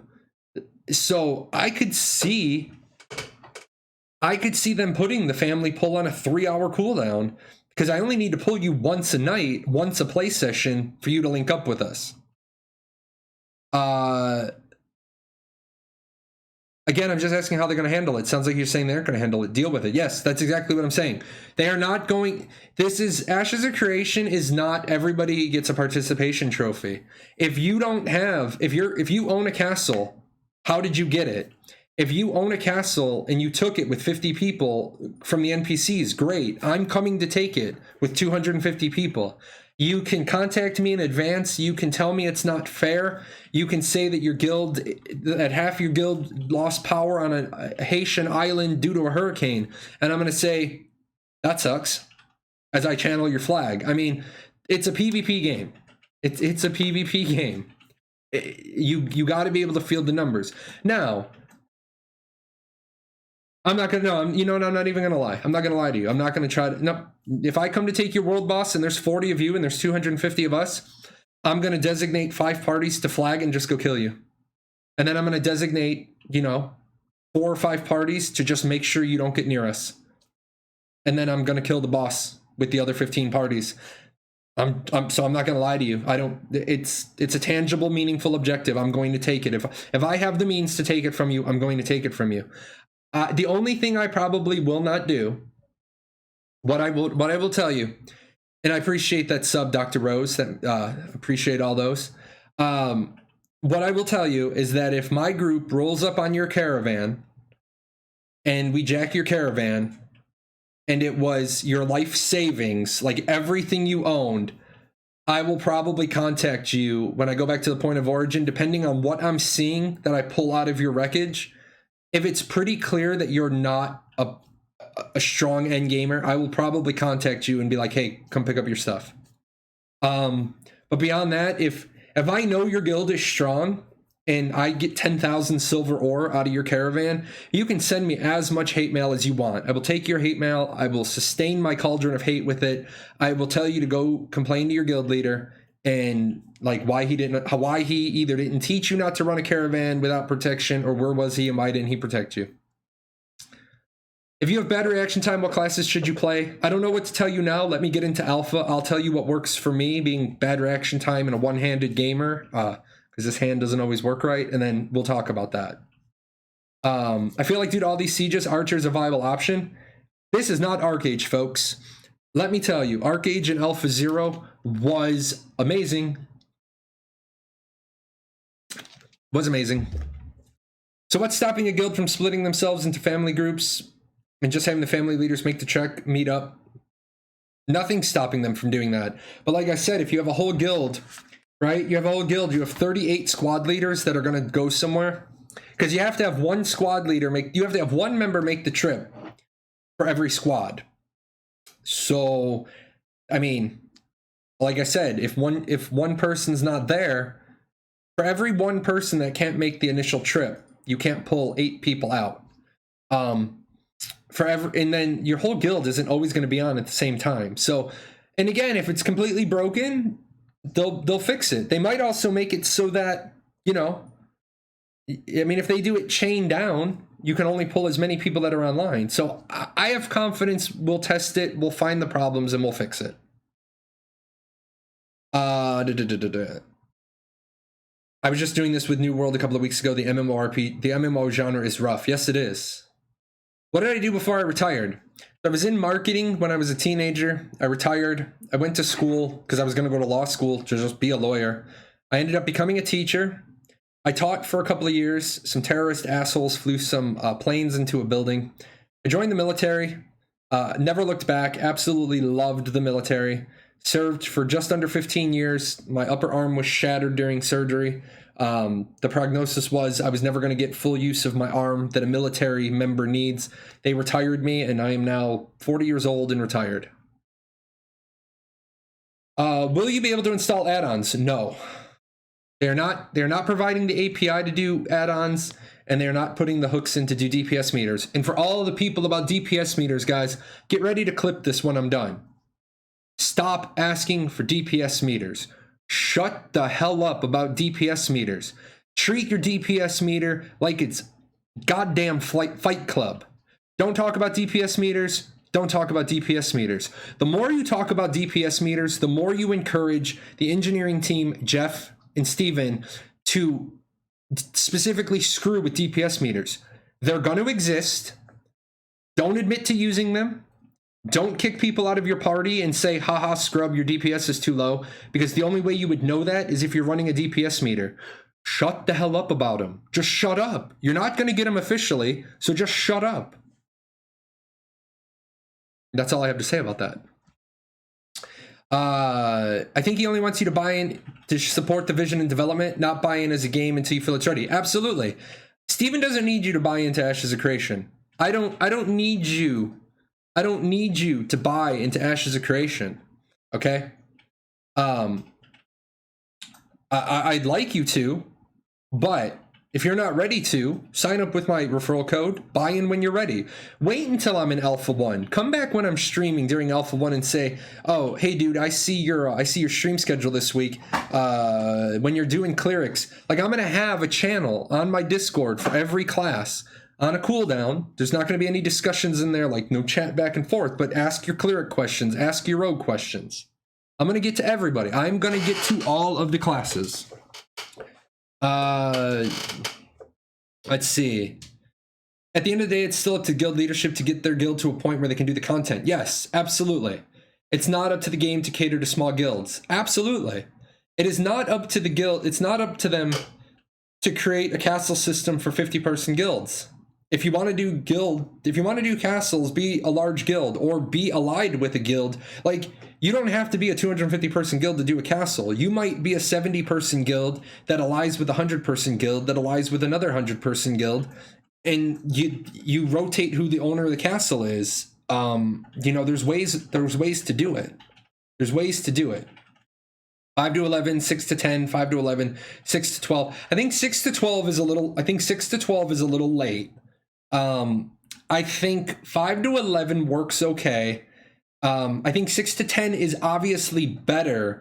However, 6 to 10 is 4 hours and the event's 2 hours. I think a 5-hour window works better. Choose a server based on the times you play most. Don't try to fit where it sounds like a normal time. Server prime time must be your prime time. Yes, absolutely. Absolutely. Steven keeps talking about the good and the bad of too much transparency, but with no NDA for alpha and beta, the game will launch with a set meta and everyone knowing so much. I like the idea of people knowing less to make the launch more fun and interesting. Here's the thing. We might not know everything in beta. He doesn't have to give us absolutely everything in beta for us to test it. They can put different stuff in. Also, don't discount their putting in false positives. They might put in false positive stuff. Also, don't forget that they might put different things in different augments. Like they might take, and this is just me, how I would fool and confuse people. I might take some fighter augments, some ranger augments, and some rogue augments and put them into a class to see which ones people take. And I might mix and match them up a bit, and then when people come into the game to get started, they're gonna be like, okay, I want the wait, where the hell is my blade dance? Hey guys, what the hell? I'm 25 and I can't find my blade dance. And then you're gonna find out from your guild, oh yeah, dog, that was never really gonna be a rogue ability. That's a ranger ability. They just tested it in rogue to screw with people. Don't discount them screwing with people. If the game is such PvP focused, why even brand it as PvX? The game isn't PvP. Well, the game is PvP centric, but there's plenty of PvX activity. The problem is that what we've been talking about is castle sieges are PvP content. They're not going to downgrade PvP content for smaller guilds. So yes, there's raids, there's dungeons. 20% of raids are instanced. 20% of raids and dungeons are instanced. There is crafting, there's dungeon running, there's node development, there's caravans, which are PvP and PvE. There's social organizations, there's quests. I mean, there is enough PvE stuff that it's a PvX game. Now, I call it PvP centric, but that's Jahlon's personal opinion. That is my personal opinion. It's like ArcAge, except not made by Korean devs. Ashes of Creation is if Jahlon had been made senior producer of ArcAge instead of Krillin. I'm a one-handed gamer too. Is this an easy game for me to play? I'm going to tell you this. You're going to be 1C4 because that's what I can pronounce. Back when the Battle Royale was going on, I still was having horrible pains in my hand. I was still doing physical therapy on my hand. You can see I have some BR highlight clips where I win several games in a row, and I win games with 5, 6, 7 kills. I learned to adapt. I learned to stop being a clicker. So yes, like people are amazed. My friends are amazed. They're like, wow, you're getting really good at Heroes of the Storm. I don't play Heroes of the Storm necessarily because I like Heroes of the Storm. I play Heroes of the Storm because it is exercise and physical therapy for my left hand because I can't click in that game. You can't click in a MOBA. You just can't do it. So my hand is getting a lot stronger. I can actually like flex my fingers. I can spread them. Before my hand was like clawed due to the muscle. So I mean, yeah, I'm doing pretty good with that. I've got my workout item, my guitar, the strengthening tool for the guitar. I don't play guitar, but it's a good thing to work out with. Does this mean you will make a red guild for players, alts, so you can also have a hit squad? I feel like it'd be a legitimate strategy. Could you be a corrupted guild? Yes, but I don't think it's a smart strategy. I think you'd be better off war decking guilds, like in Eve. People answered the guild stuff, and that's all correct. That's all correct. You do have to spend points to get up to 300, and as you spend points on 300, as you get up to 300, you lose those other buffs. Please, DPS meters. No, there's not going to be DPS meters. Basically the Square Enix standpoint for DPS meters. Yes. Here's the thing, because they can do chat, they can do, people are going to make chat readers or screen readers, that are going to pull the data out of the chat log. By people continuing to push on the DPS meter thing, all you're going to do is get it so that they don't give you anybody else's information but your own. You're only going to see your own damage. And I mean, they can do that. So, you know, it'll work. I mean, if you really push them, they will only give you your damage. They won't even give you any, like, they won't even give you anything. They'll give you as little as they have to. I think they have to give you your own damage. I don't think they have to give you anything else. Your own damage and your own damage taken. Alliances are an official part of the game. Up to 4 guilds can be an alliance, so up to 1,200 people can be in an alliance. With that said, if you do 1,200 people in one alliance, you basically cut yourself off from buffs. Alpha 1 is not random invite. Alpha 1 is bought into. Kickstarter, Summerbacker, those are both closed. Alpha 1 was sold on the webpage until September 2018. That is now closed, but Alpha 1 sales may come back. When it comes to beta, I will be getting beta keys to give out. The larger of a content creator I become, the more alpha keys I will have, or sorry, correction, the more beta keys I will have to give out. So really, this is one of those community. This is why the Paradox Gaming Network is a gaming community. The more grassroots you do, getting people to follow my Twitch and subscribe on my YouTube, the better it looks. If I start hitting that 20,000, 25,000 follower on YouTube, I'm going to be able to get more beta keys issued to me than, say, I'm at 12,000 right now on YouTube. So the more we grow this community, then when they're going down the line, they're going to be like, oh, wow, damn, look at Jay has grown another 7,000 people since he started full-time covering Ashes. Well, let's give him some more beta keys. Let's see. They were talking about stab boots. I'd love to see a full party of archers with a general telling who and where to shoot with a rain of arrows comes down on one person. 8-person part. Uh-oh. Is she here? The little producer here? 8-person parties are going to be able to produce some amazing effects. 8-person summoner party is going to be able to produce... You guys hear her? Come here. Come here. Come here. They want to see you. They like kitties. Come here. Get your bunny. Hold on, I'm gonna see if I can get her to come up. But 8-person summoner party is gonna be able to summon a war golem under the control of the party leader. Hey, you wanna be seen? No, you just wanna make noise. She doesn't want to cooperate. I need a server that rotates prime time as I work 3-shift work. Nope. And also an option to turn off PvP. Nope. If you want PvP to be turned off, here's the big thing. If you want PvP to be able to be turned off, I'm gonna tell you right now, Ashes is not the game for you. Not the game for you. And Steven is quoted as saying, Ashes isn't for everybody. I just hope the combat system isn't clunky and trash. I'm going to tell you right now, I played the tab in A0. It was pretty good. I played the tab in A0. It was pretty good. I played the Battle Royale. It was pretty good. I'm happy with the combat as it is. I think the combat as it is better than some of the games I play. The point is not to make them happy. It's to present a world and let people come and go. If it's a good game, you'll like it and you'll stay. Steven is not going to change the game based on 10% of the population. I'm going to tell you right now, Steven will change the game if the game needs changing, and we have gotten some changes made, but you're absolutely right. Steven, as you heard him say during that Ask Me Anything today, Steven reads the Reddit. He reads the forums. The dude has busted me on 2 math errors. I hate doing math in my videos. I like actually send the videos to people. I'm like, is the math right? Like I'll send people the storyboards as I'm working. Is the math right?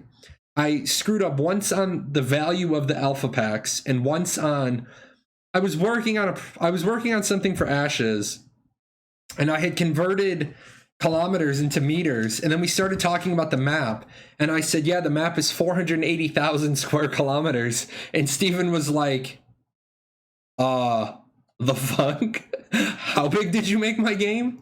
And because I was working with meters, and so I was like, yeah. And then he trolled me. Him and Jeff trolled me for that verbal or that typo. The 480 million square kilometer game. Like, shut up, you two. Let's see. Trying to catch up.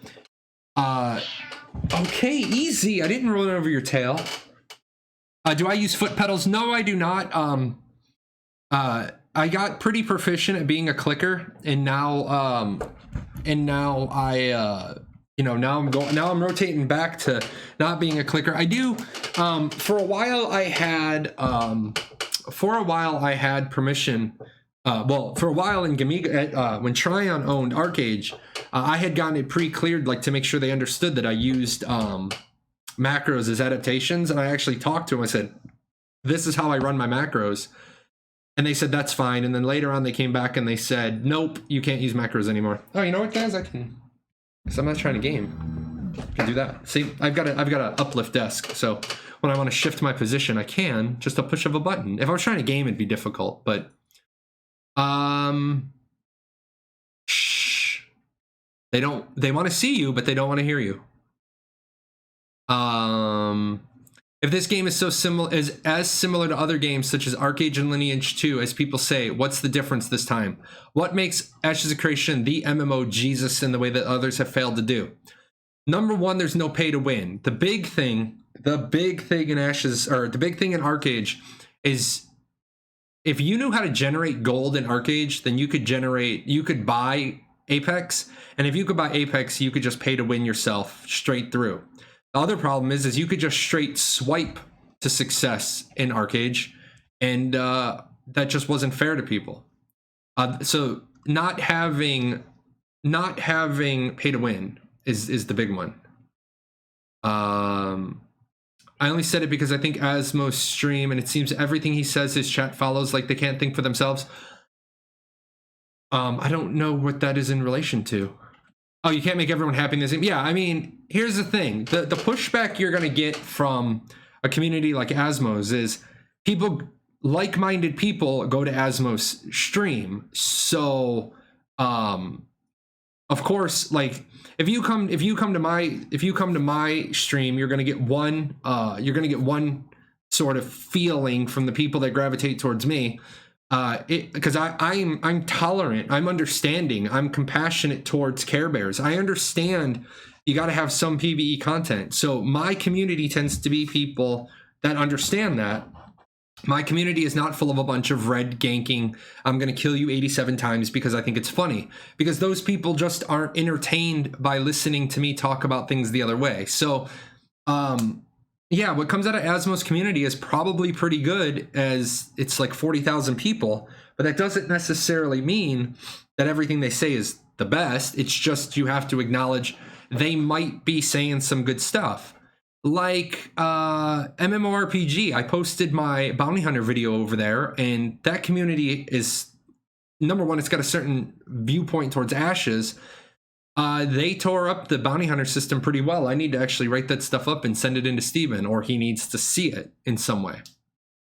Why is the price on packs so big? Because MMORPGs take millions of dollars to make. And you don't have to have one. I mean, this isn't a buy to play game. If you don't want to drop big dollar, then just wait till the game is $15 a month. There's nothing in the MMORPGs that are in the packs that you need. Hope I'm doing well. Thanks. I hope you're doing well too. Dweeb's here. Yeah. It's a different way of concept building your own communities inside. Okay. I'm trying to find Asher's stuff. I love hydrate.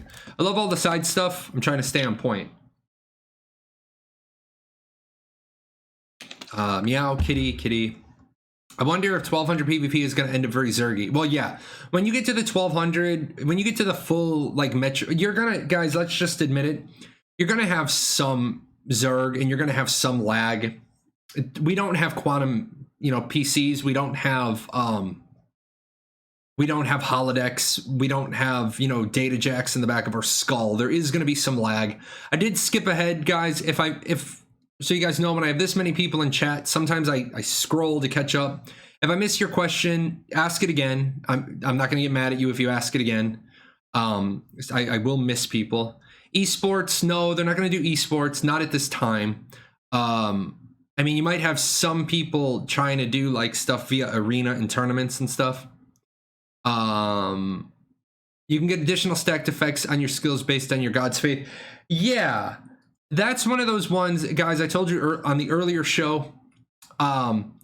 Keep in mind, sometimes Steven misspeaks when he's doing the live interviews. He said on top of, and that's on my list of things that, like, I have a big, like, what? He said on top of, but I'm not sure if he means that you get that augment on top of your secondary augment. So it's not like I use my cleric spell, and I use my rogue augment on it, and I use my religion augment on it. He may have meant that, or he may have meant I have a cleric ability and I have my rogue augments and my religion augments and my social organization augments. Well, if no one knows if there's pay to win, no pay to win 100%. Who knows? Here's the thing. I don't think they're going to sneak in pay to win, because that's going to totally just kill the game. What's with this new marketing blitz from Ashes? It's not from them. This is Steven only, the Lazy Peon did a video. The Lazy Peon has a huge following. So he put out a video. Shroud and Summit saw it, was talking to Shroud about it, and then ended up talking to Steven about it. The next day, Asmo looked at it. Steven was in the car, Discord called Asmo. So it just caused this big marketing wheel. And that's the thing you guys got to understand about marketing. They didn't do anything. Intrepid did nothing to start this marketing PR push. But Steven capitalized on it, as he should. Takes an hour out of his day on a Saturday to do an AMA. And look at the views. 5,000 Twitch views. Now that interview, like, I'm doing my show and there's 204 of you, which is like 6 times my normal viewership. But you're going to have, no doubt, you're going to have other people review Steven's AMA. And now we're just going to start getting the cycle. We're just going to start getting it. The only downside to this is that you can keep feeding media cycles 24 hours at a time. You can do one thing per 24-hour cycle, or you can do 10 things per 24-hour cycle. But the media cycle is about 24 hours. Right now, because Shroud did a video, right? Or Lazy Peon did a video. The next day, Summit covered it. The next day, Asmo covered it. So the next day, massively covered it. So it was just 1, 2, 3, 4. I streamed for 7 hours. That wasn't big. I'm just counting myself as like a little tiny part of that. But then I put my video out on YouTube. And I can't believe people watched me talk for 7 hours, but it just keeps going. So I don't think they did anything specific. It's just a good time to do it. Let's see. I am going to kind of skip ahead because I'm only 3 minutes behind. Let's see. I guess there'll be a toggle on, toggle off option for Force PvE. Here's the thing. I can attack you anytime I want. Okay, I can attack you anytime I want. Do I have the... So I can attack you anytime I want. If you don't flag up to defend yourself and I kill you, I get corruption. And corruption is really, really, really bad. Okay? Obviously, if you're not flagged, you're a non-combatant. You can't hurt anybody. You have to flag to hurt people. So it's you, unless people are jumping you, you can actually play the game without ever aggressively attacking anybody. Let's see. How would open world dungeon work? I don't imagine fighting with 10 plus groups for just one boss will be fun. More frustrating and annoying. I get 20% as instance, but it's still too low to feel like you could focus on just PvE. Here's the thing. They don't want you to focus on just PvE. If you want that dungeon boss and another group is already in there, what are you going to do? Are you going to wait in the doorway and patiently wait your turn? Because I'm going to tell you right now, if I look at your group of 8 and I think I can roll you, I'm not waiting my turn.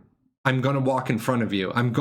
In fact, if I see your group struggling with the boss and I only have to do 40% of the damage and I'm there and I got my big rollers, I'm just going to take your boss. If I can take the loot by doing 40% of the boss, I'm just going to take your boss. Sorry. Get better. You know, it's just how the game is. Just how the game is. People got to get out of this mentality of it's my boss, it's my farming spot, this is mine. No, if I want it, I'm gonna come and take it. It's like just like you have to accept if my guys are farming there and you flag on them and kill them, we're gonna show back up for no other reason than you flagged on my guys. I'm gonna bring everybody I have, and then what's gonna happen is depending on how your attitude about the whole thing is. If you start running your mouth, you as a guild member better be able to back up everything you say. Well, my guild's gonna fucking kill you. Okay, guild war declared. Paradox is declared. And then the guild leader is gonna message me, what the hell? Well, you got a couple of loudmouths in your guild. And now we're gonna stalk your farms. We're gonna stalk your freeholds. We're gonna blow up every caravan you have. We're gonna kill you whenever you're trying to do boss runs. We're gonna steal your wives and we're gonna eat your goats and we're gonna salt your fields. And that's just how it's going to be. And if all of your guilds is living in one node and that node isn't of any value to me, I'm going to siege your node too. And when the mayor is like, what the hell? I'm going to be like, you got this guild living there. I don't like them. I gotta, it's total war, man. It's von Clausewitz. We are going total war on you. Why? Because you thought you were going to kick a couple of Paradox people out from killing salamanders. Sorry. They're not your salamanders. We were there first. Move on. Let's see. How much info are they going to give people to plan their builds? Well, obviously, we're going to do as much testing as we can do in alpha and beta. How much are they going to give? Probably very little. How much are we going to be able to discover? A lot. Asmo was also watching the entire interview, so it was 60K viewers, now 5K. It also wasn't... Okay, so there were 60,000 people in his stream, but you got to remember, keep this in mind. Not everybody's actually there. He does have a lot of people that just sit in his channel. But yes, it absolutely positively went out to 60,000 people. Plus, he'll end up chopping that. He'll end up chopping that. He'll put it on YouTube. It'll get another 200, 300,000 views. And so, yes, I'm going to tell you guys, like, people have asked me, somebody asked me a question. Don't I feel bad because I'm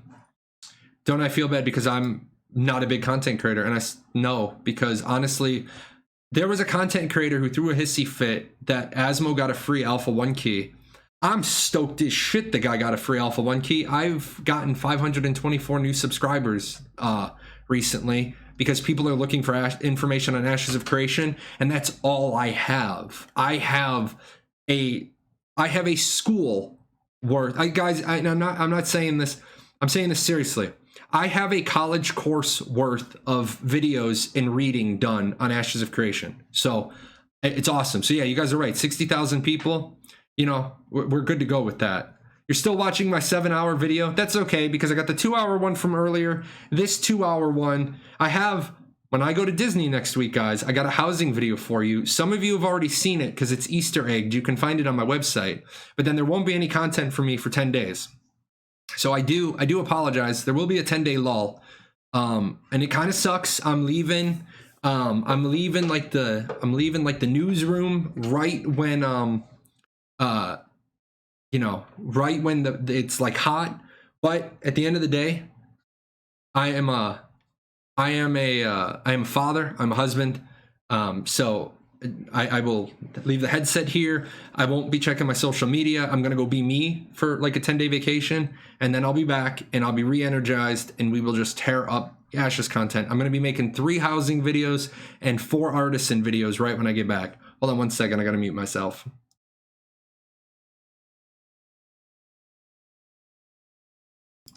Let's see.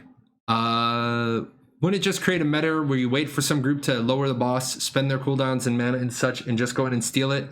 Why would I want to start a boss encounter if near the end some guys can come in and steal it all? I do like the theory, but in practice people will be assholes about it. Yep, because it's an open world game. And that is what people have been waiting about 15 years for. I'm going to say it again, guys, and this comes from the CEO. This isn't just me saying this as a streamer. Hold on.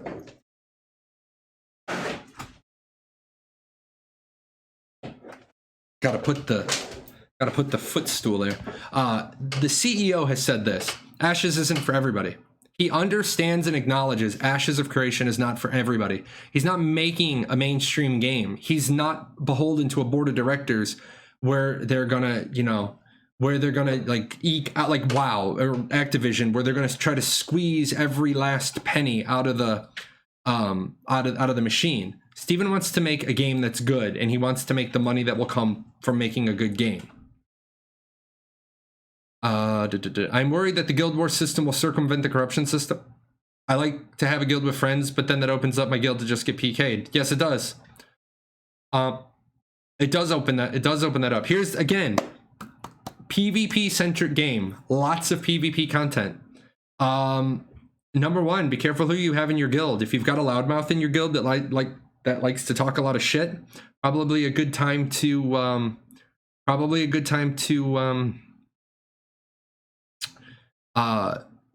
get rid of that person out of your guild.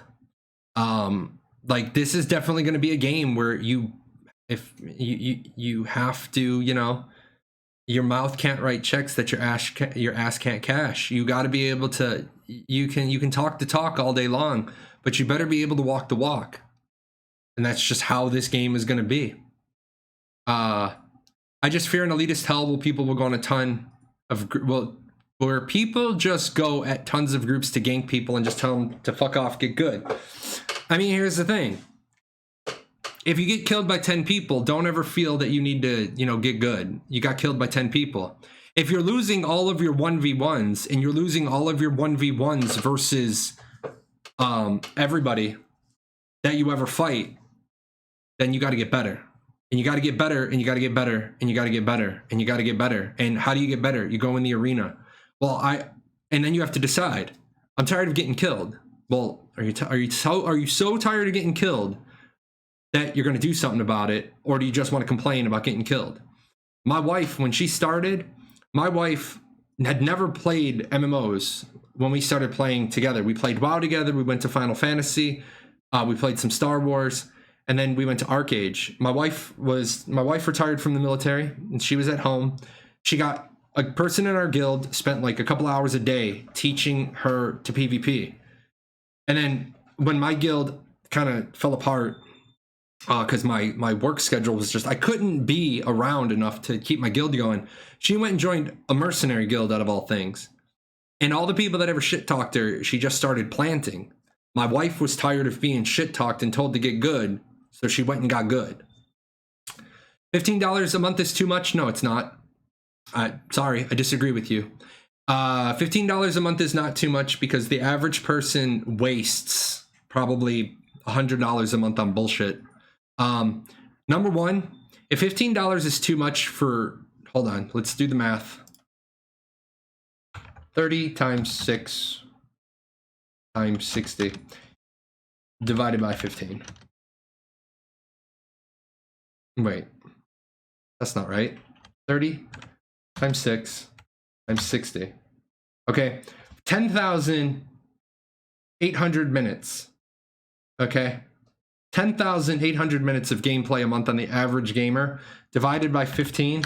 So you're getting about 720 minutes of playtime per dollar. No.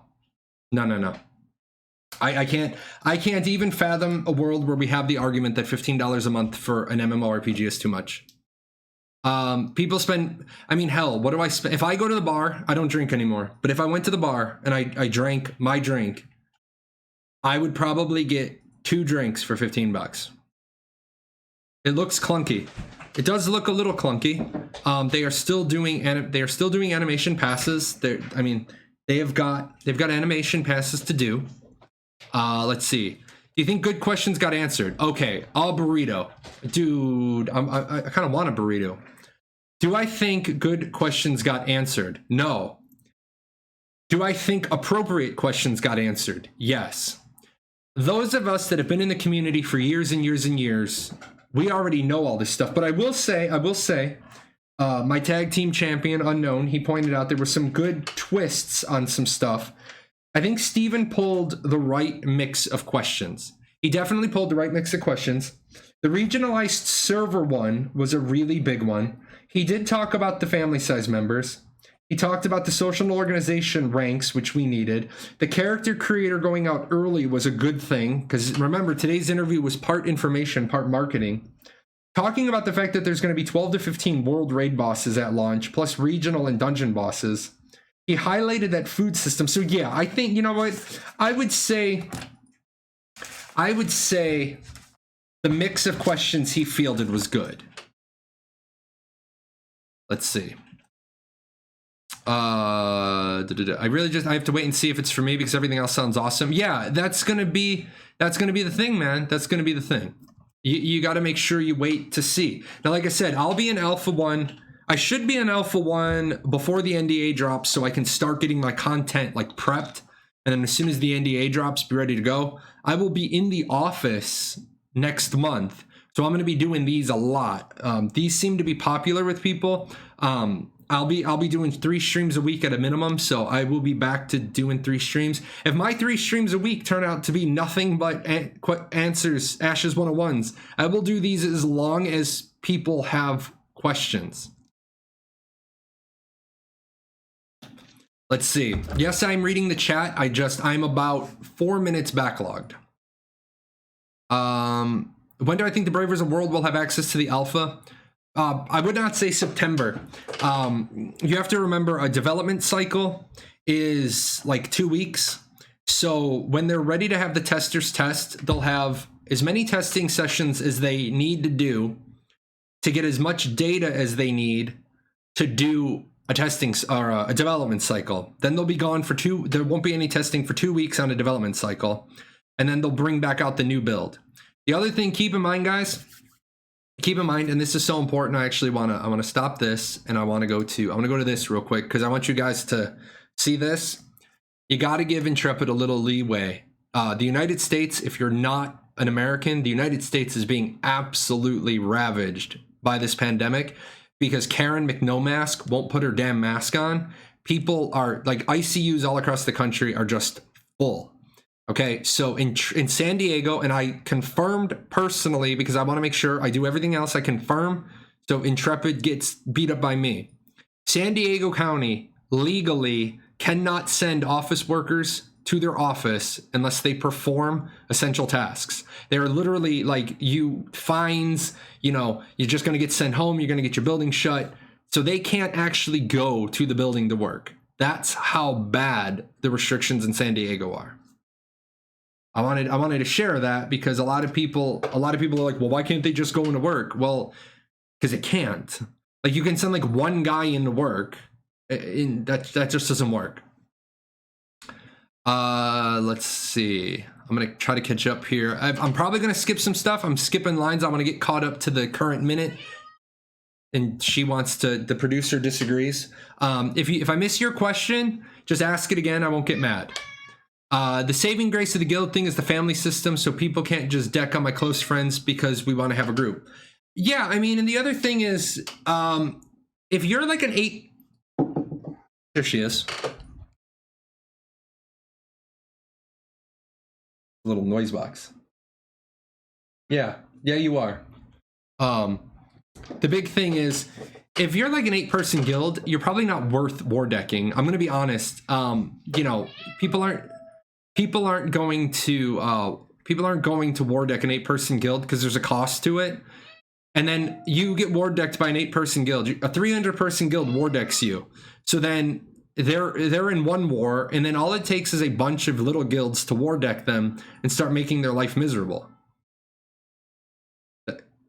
She is angry. Shh. I mean, $15 on your country is not the same as mine. Yes, but that's also why they're going to have regionalized servers. The thing is, here's the thing.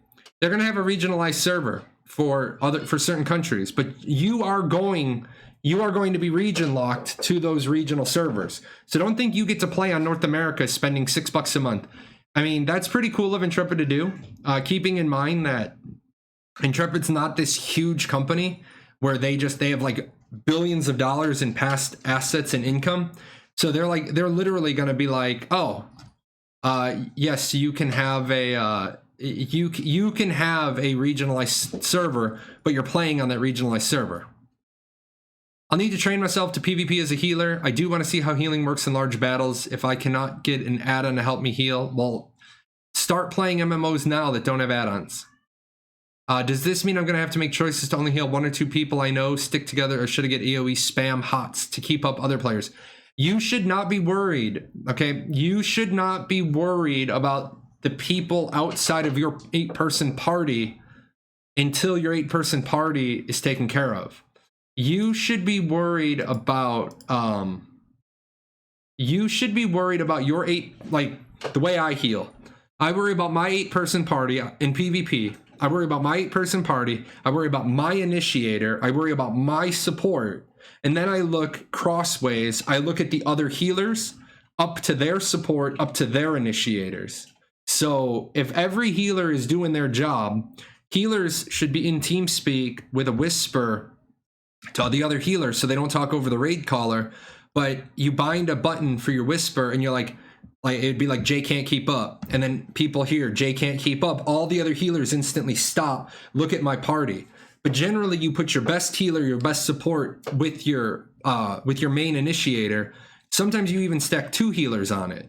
You make a party that's like an initiator, a support, 2 healers, and some CC people, so wherever the main initiator goes, he's able to get CC off around him. So as soon as you hear Jay can't keep up, you know that that's the main tank. That's just stuff you have to learn. That's coordination you have to have with your guild. You've been thinking about getting rid of your spine all your life. It's been holding your back. Good job. Was there a new interview today? There was not a new interview. Steven did an AMA, so he picked his own questions. I know it'll be for me. I just wanted to be for your wife too. Your wife will be fine, man. Your wife will be fine. Zinni, if Zinni is around, thank you for the sub. Zinni is not around, but Zinni did do, a bunch of guys around here today did hype train, or did gift subs. We actually popped a level 5 hype train, so that was cool. Alpha 1 RS is scheduled for the fall of this year.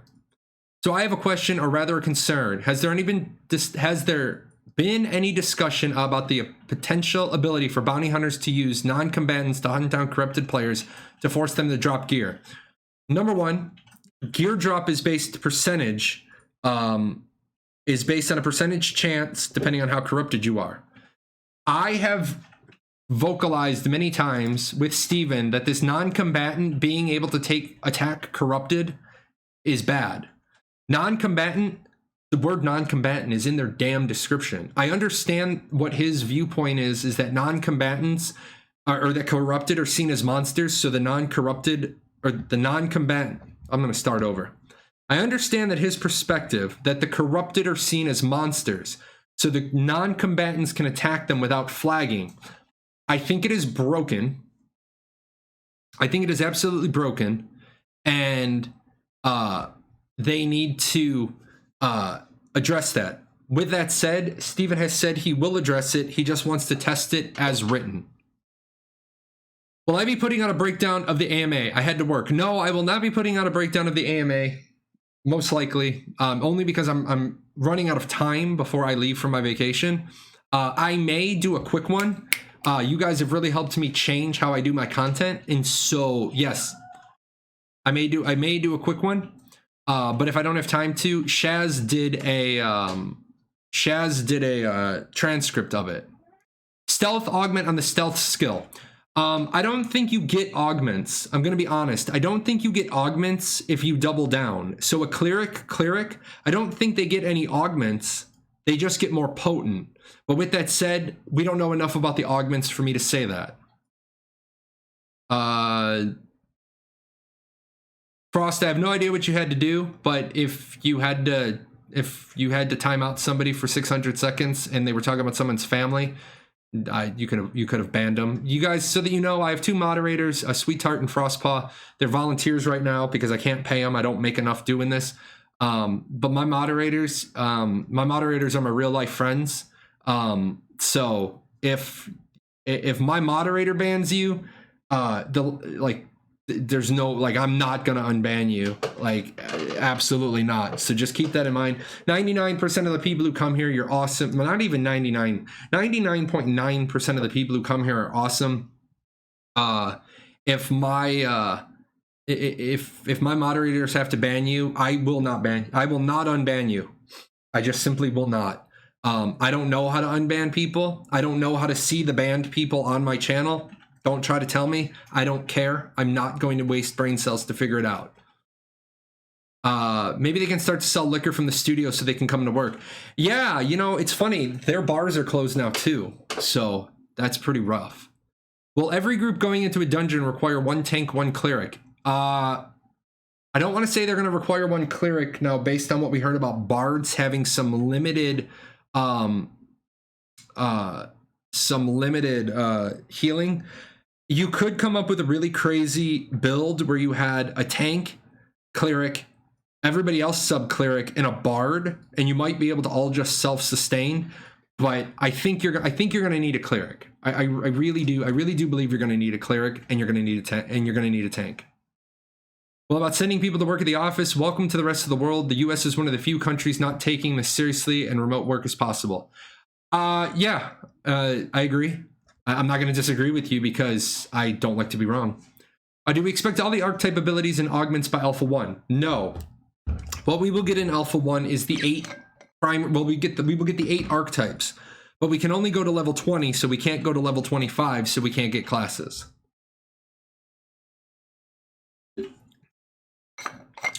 Can you explain War Deck to newbies like me? What a War Declaration is? And what I'm going to do is I'm going to give you the PvP link so that you can get smart on some stuff. Like I said, guys, when I give out links, it's not because I'm trying to blow you off. It's because I probably have like 2 or 3 videos on it. And I don't want to give you like a bullshit 1-minute answer to what I've spent 30 minutes talking about. But real quickly, there are 2 types of wars. There are guild wars and there are node wars. So if you get guild war decked, then your guild is at war with another guild. If you get node war decked, then your node is at war with another node, and you actually could be at war with your own guild members. I've been in a small guild that got war decked by a large guild, and it was some of the most fun I've ever had. Yeah, Paradox used to get war decked all the time by large guilds. Also, 300 ain't that big on a 10K server when servers are busy. Yeah, that's the other thing. You will just get toxic troll guilds that try to like push everybody around. And remember, when you're a 300 person guild and you're pushing around 150 person guild, they have to take it. And 250 person guilds and they have to take it. But when you've made a habit of pushing around 50 person guilds, and one day you get a guy like me who turns around and says, well, all you small guilds, what the hell are you going to do about it? And I get 8 guilds to war deck you. Now you can't go anywhere without people calling you out. I will put all 8 of those guilds into a Discord together and just be like, start calling out reds, call them out. I got a red caravan here. Okay, we're on our way. And then that guild's going to be like, but yeah, because you picked on 50 person guilds until there was more of them than you, and then somebody united them, and I'm William Wallace. I will unite the clans. Alpha 1 is this year. If macros won't be allowed, does that mean multi-boxers need to manually control their characters? Yes. If you get caught botting or scripting, you're going to get all your characters banned. Steven is a big fan of permabans. Let's see. Oh, Fasalis here, answering questions. That's good. Another content. Oh, Another content creator. It's a good time. So we're good with that. Had a momentary hiccup. Let's see. Are they planning on making it possible to buy the sub within game? No, they are not, because that leads to pay to win. Hold on one second.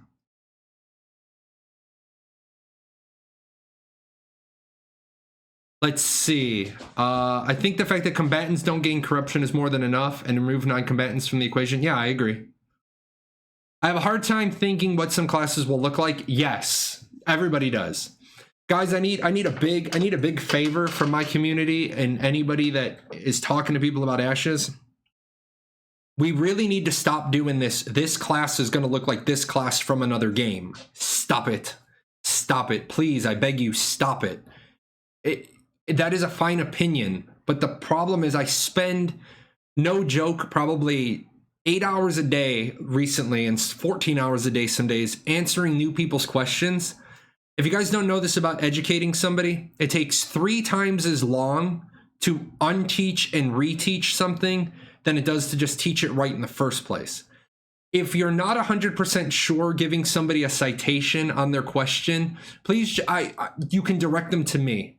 You can direct them to me. I will happily answer their questions, but I have people that I have to spend like 30 minutes with because they, you know, it's just brutal. Why do I have a delay on the stream? I don't. I'm backlogged by 4 minutes. That's how many questions there are. And I skip ahead a little bit. Yeah, if your question was not answered, please ask again. I mean, I do apologize. I see some people answering questions. How is buying sub in-game pay to win? Or perhaps you mean the ability for players to sell? Yeah, if I have to buy an Apex or a Plex from the company and I spend $10 and then I sell that in game for 5,000 gold, that's just textbook definition pay to win. Can we attack each other right from the start? Yes. Is launch day going to be a slaughterfest? No, because you don't want to get negative XP. So say when you die, you lose 1,000 XP on launch day. But if you die corrupted, you lose 4,000 XP. I don't want to spend, I'm not going to flag on anybody on launch day. And anybody who flags on me, I'm just going to let him kill me. And you can get saddled with the 400% XP debt. And eventually you're going to get it through your head that you're effectively less than level 1. So your physical level is level 14, but you have the combat skills of a level 1. Good luck. Just good luck. I just didn't make a character F around then make an actual main. Yes, you could do that. Isn't it to your personal benefit to fight back to reduce the debt? Sure, except I can game 20 hours a day. But if I can saddle you with corruption, have fun with your corruption, you're gonna have to go to sleep, go to work, go to school, do whatever, and I don't. So I have way more playtime than the average person. I really don't get why there's so many posts on the forum arguing about if the class. Oh my god, the class names, guys. Somebody got like offended. I was actually nice about it. I don't know how to be nice. My guild will tell you this. I don't know how to be nice. I just know how to be. I tried being nice to the person, they got all bent out of shape. And then when I got nasty about it, they were like, this was a better post. You don't know why the classes are named what they are. You have an opinion. Steven has an opinion. Steven also is developing the game. Steven also knows what the augments look like. He also has the 4,000 pages of game design document. The only argument that you can make is that tank shouldn't be called tank if cleric is cleric. If tank is going to be tank, then cleric should be healer. Bard should be support. Ranger is fine, but ranger would probably be better as archer. Rogue would be better as thief. And fighter should be melee. Can't you grind off corruption? You can, but you have to grind off all of your corruption, and if you die, you get negative XP. So I mean, do you want to really be grinding and not be getting XP, just grinding off corruption? Let's see. How will node sieges be started? And if I were to have an apartment in that node, will I have the chance to move my stuff if I feel the need, or will it be an instant siege?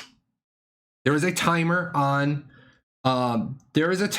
sieges. If you go to the Ashes 101, you go to PvP and you go to node sieges, there's a timer. You get 2, 3, 4, or 5 days notice. The moment a siege scroll is dropped for a node, your gatherables and your craftables become locked in storage. They don't unlock for movement until after the siege is won. If the siege is lost, then your stuff becomes loot. If your node gets destroyed, then your loot, your armor, your weapons, your food, your potions, your furniture, and your decor boosts will all get boxed and mailed to you. Ow, that hurt. Jerk. If you buy the $75 pack, you'll be able to buy the $75 pack cosmetics. If you want to buy all of the cosmetics, you have to have the highest pack. All right, he doesn't want to be held, but I'm going to show you guys real quick. This is Cloud. Can you look up here? Hey. Mine is sitting across the way.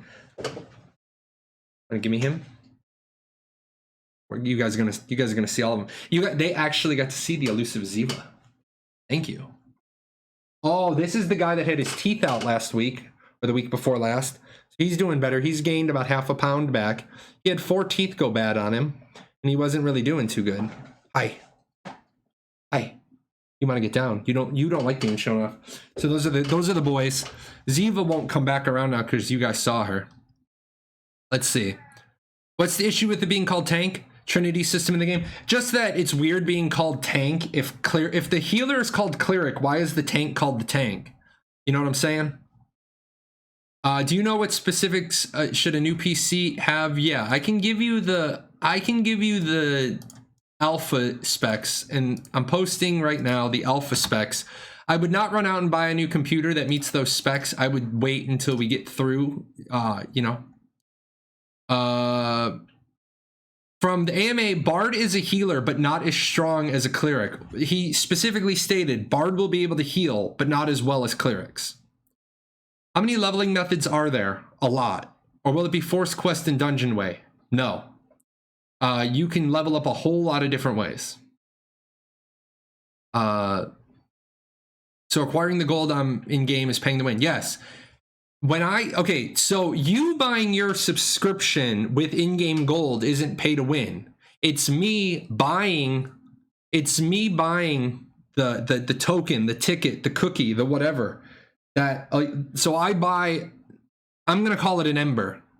I spend $15 to buy an ember from Intrepid, and then I sell it to you in game for 5,000 gold. My wallet just bought me 5,000 gold. I just paid for 5,000 gold. That's why they're not letting you buy it with in-game gold, because it's the pay-to-win part on the middle person, on the middleman. If the siege scroll is used and you have a caravan heading to the city beforehand, can you sell or deposit those materials? Dr. Rose, I believe you're going to be able to deposit the materials because you can still craft from inventory when the siege is going on, but you can't pull them out. If you are corrupt and you take part in a siege caravan and get killed in it, do you take the death penalty? Yes, because you're corrupt. How many leveling methods will be available? I don't know. I have to get in the game. Did somebody say my name? Maybe. That one goon guy. Are you a EVE Online goon player? Because that'd be funny. It's hard for one group to rule the entire server. They will have to manage internal politics, trade rule routes, and a bunch of other stuff. Yeah. The other problem is all it's going to take is one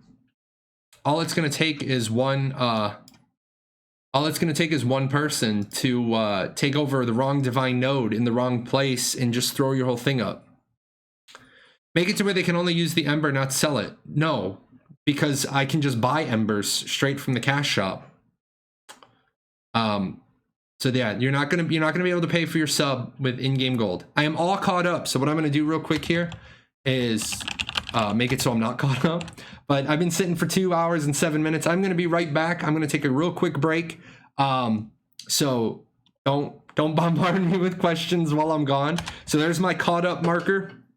Nordor, I see yours. I will be right back. I just want to stretch my legs, you know, all this hydration that I'm doing, and I will be right back.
Alrighty, guys, I am back.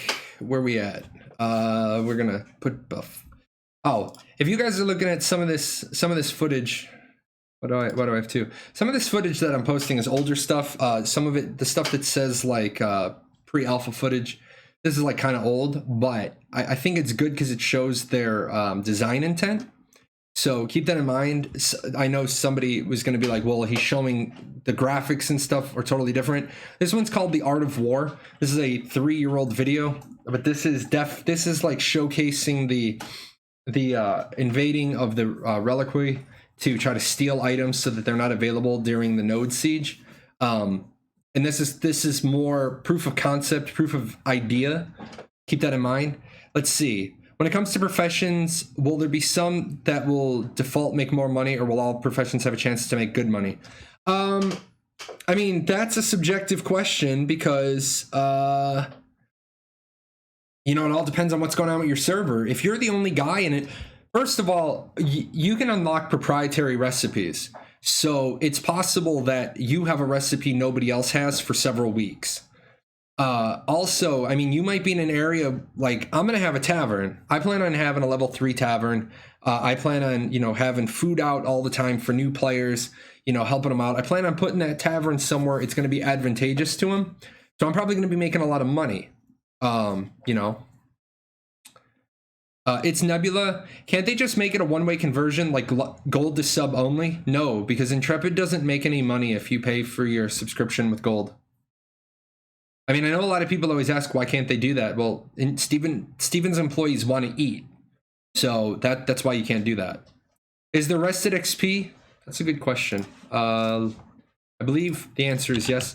You guys ask, yeah, rested experience. Rested experience is a thing. Taverns offer rested experience for those who rent rooms or spend time there as patrons of the tavern. So yes.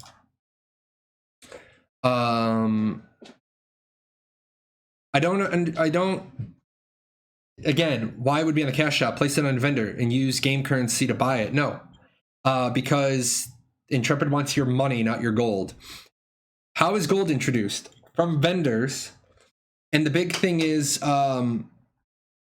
it's not games. Monsters aren't going to drop gold. Like, why does a wolf have 4 gold coins on him? It doesn't make any sense. A wolf is going to drop a wolf pelt. Where's my map? So the wolf is going to drop a wolf pelt. And we're going to be working on this western continent for this example, and you're in these plains right next to the desert, and you're killing wolves. Well, everyone there is killing wolves, so the local hunter, the vendor, he doesn't want any more wolf pelts. He's giving you like 1 copper a piece. But all the way across the world in this snow biome, he's offering 3 gold a wolf pelt. Well, if you go from this grassland all the way across this desert, boat over this stuff into this snow biome, you're making a lot more money. The problem is the whole time you're traversing, you're somebody's loot pinata. It seems like blacksmithing is going to be the biggest need at the start of the game. I wouldn't say that because archers are going to need bows.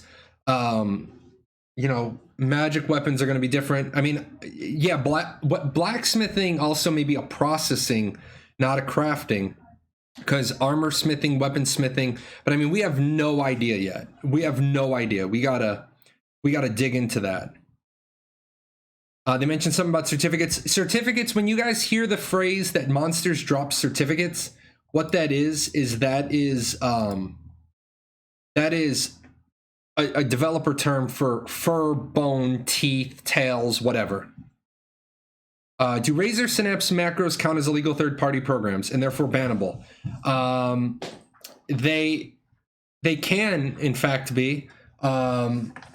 Some games don't even allow you to have that software running when you when you try to load into the game. I'm trying to think.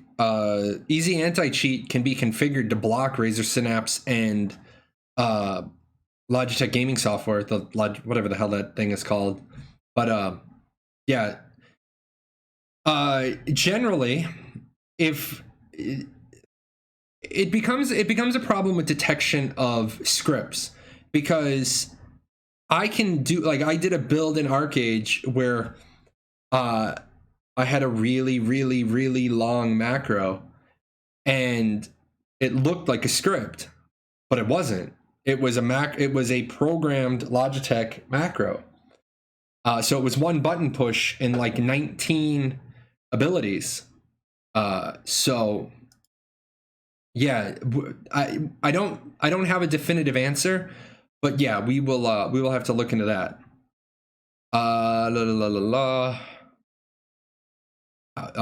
Will the game punish you for not playing every day, as if you don't play 5 hours a day or take a couple of days break? Will you be left behind? No. The big thing with Ashes of Creation is they have a very short vertical progression and a very wide horizontal progression. It takes 45 days, give or take, at 4 to 6 hours a day, give or take, to reach level 50. After that, you still have to do your social organization development, your node development, your dungeon running, your religion. You're going to have a lot of stuff going on. So, no, I mean, at the same time, I'm going to be playing 16 to 17 hours a day every day for the first month. No, you're not going to log in and keep pace with me, not playing a couple hours a day every couple of days. That's just, it's an actual world. There are people that are going to get ahead of you. I'm new here. How come you know so much about the game already? I am an official content creator for Ashes of Creation. I have done 2 interviews with Steven. I spend about 8 hours a day on the Discord. I talk to Steven frequently. He acknowledges that I'm the Ashes 101 guy. So if I put in a question, how can I put this? If I put in a question that looks like I'm looking for new information, sometimes I'll answer it, sometimes he won't.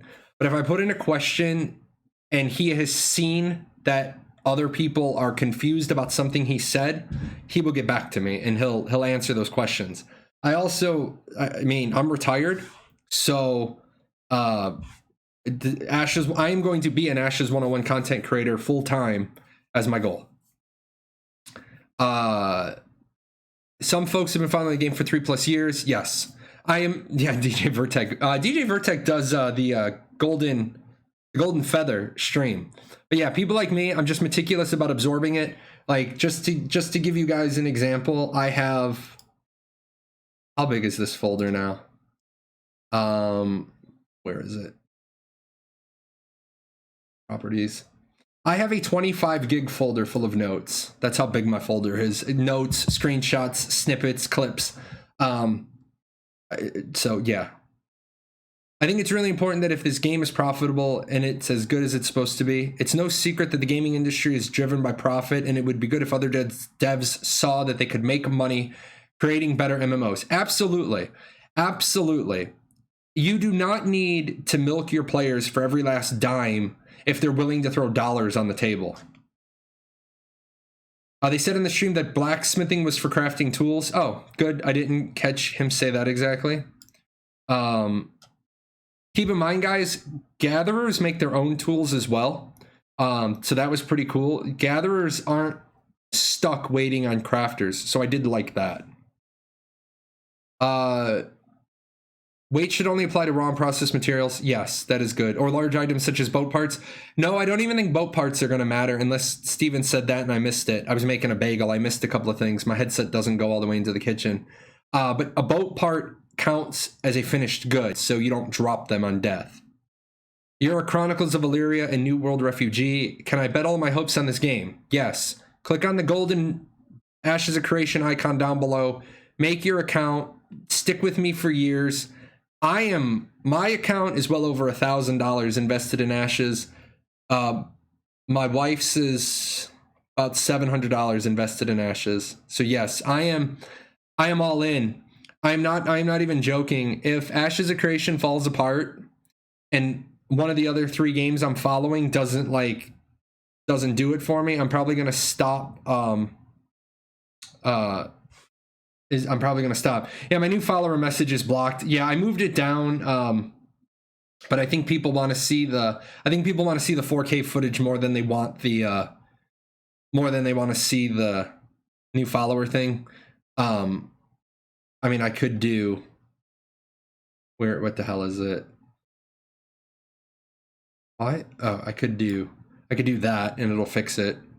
I put this together this morning to make sure the audio was good, and I had all these videos pre-planned because I know people want to see that stuff. But thanks for pointing that out.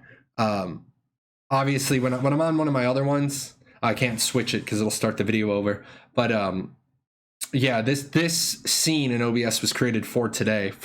Apparently, I'm really good at like answering questions and podcasting, so I like it. I'm not sitting here trying to play a game and be entertaining. Repairing completed items requires gold and mats used for crafting the items in the first place. Yes. Repairing your items is not just going up to a vendor and hitting repair and spending like 7 gold. You need to have repair materials. So that's a way that you're constantly going to keep the gatherers and the processors actively engaged. What race am I playing? So I'm playing a Vec. I was really interested in the Talnar, and there's a small section of the community that has like absolutely ruined Talnar for me. He caught me on a posture check. A small section of the community ruined Talnar for me because I don't like people that over-sexualize anything. Sex is like religion. You can have as much of it as you want. Just keep it to yourself. I think there's some people in the community that are a real detriment to the community. I'm okay with you being a little perverted every now and then, but when your pervert level is over 9,000 and if everything that comes out of your mouth is lewd, you probably need to stop like talking and just, either go to a strip club or get a hooker.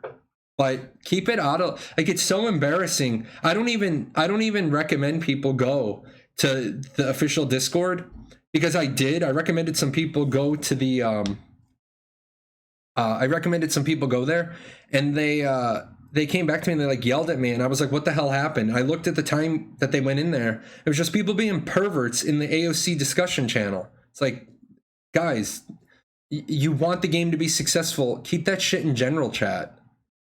The leveling is a little vertical and everything else is horizontal. What I mean by a short vertical is when you get from level 1 to level 50, that's it. There's no soft levels. There's no more to do. You're 50. So I may get to 50 in 18 or 20 days. And yeah, that's fast. But you're going to get there, and I'm not going to keep staying ahead of you. It's like I won the race to the ice cream truck, but I still have to wait till he opens the door. If that's a good analogy. Like I'm the really fast kid that hears the ice cream truck and I go run into him. And so I'm in line first, but he doesn't open the door till all the kids get there and line up nicely. I hope this isn't rude, but what's my current job? I'm retired. I don't have a job. Well, they have a lot of dailies, hopefully not to the extent of Daily Age Unchained. So they want questing to be meaningful, but they do acknowledge that there's going to be tasks. So your mayor may have tasks that he wants you to do. The tavern owner, the guild castle will definitely have daily and weekly tasks, but they want quests to be meaningful. And then they want quests to be meaningful and tasks to be mundane. Big question. Caravans can have guards. So what's stopping a guild from making a caravan and just maxing out guards to add NPCs to a fight? Nothing, except the more guards you have, the less of everything else you have. Like, you can't put the best wheels, the best armor, the best speed, the best mounts, the best guards, the biggest storage capacity all in the same caravan. You're going to have to make some meaningful decisions. Will you be able to hire NPC mercs to fill a party slot? No, but you can hire NPC mercs for your freehold in case you lose the siege. How will guards affect freeholds to defend them from roving bands of marauders? Well, your freehold is safe. Your freehold can't be attacked unless your node is sieged and the siege is successful. And then freeholds have very specific rules. So how do you find mobs your level in a game like this? Good question. You start. Where is it? All right, we're gonna have to go from memory here. Nope. I'm gonna do. Why? There we go. You see right here? That was pretty slick, wasn't it?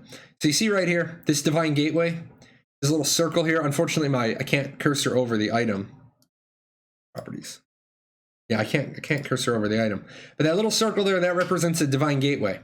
When you come left or right, when you go south, those are two starter camps. So you're going to go there first. And those 8 starter camps are the really only 8 guaranteed places to be. From there, you're going to get sent to a nearby node, or you're going to be sent to go do stuff. You're going to meet some people there. And then as you meet those people there, you'll eventually find the nearby node, and then you'll eventually, link up. And once you find your first level 1 node, life should be easy for you after that. But they do have starter gates, and they do have divine gates and starter camps. So is this like ESO, where a level 10 is pretty similar to a level 50? No. Let's see. What do you have to do? What do you have to burn to get Ashes of Creation? Nothing. Like I said, if you don't want to throw down money for a founder's pack, which I acknowledge they're expensive, just sign up with the link below. The gold icon is my referral link. I always disclose it's my referral link. And then when I get into Alpha 1, you'll see it. And then if they reopen Alpha 1 sales, you can decide to drop that big money. FateMate says, I saw you were learning HTML and CSS and want to do a nice website for Ashes 101. You should check out Webflow. I do have Webflow marked. The problem is, I got it in my head that I could learn how to do HTML and CSS. And unfortunately, the pandemic hit. I didn't go to school like I wanted to, and my kids have been home. And I love my children, but I love the public school system where I can send my kids for a few hours a day. So I had to worry about teaching my kids. So that all of my free time went to teaching my 2 children. So a new character will have to go find a low-level node, which could be like an hour run away. No, it won't be an hour run away. It'll be, you'll go to that starter camp, and even if the closest node to that starter camp is a level 5, a level 5 node still has low-level content in it.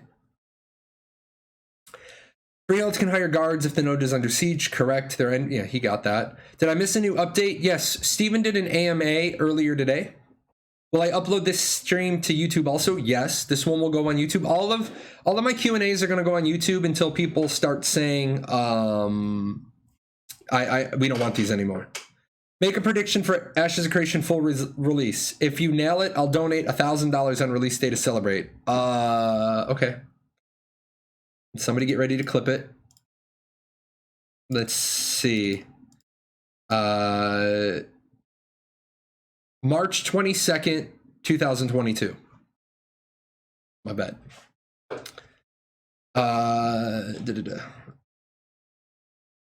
Yes, freeholds can hire guards if the node they're in is under siege. That is true. There are NPC caravans and player caravans. That is true.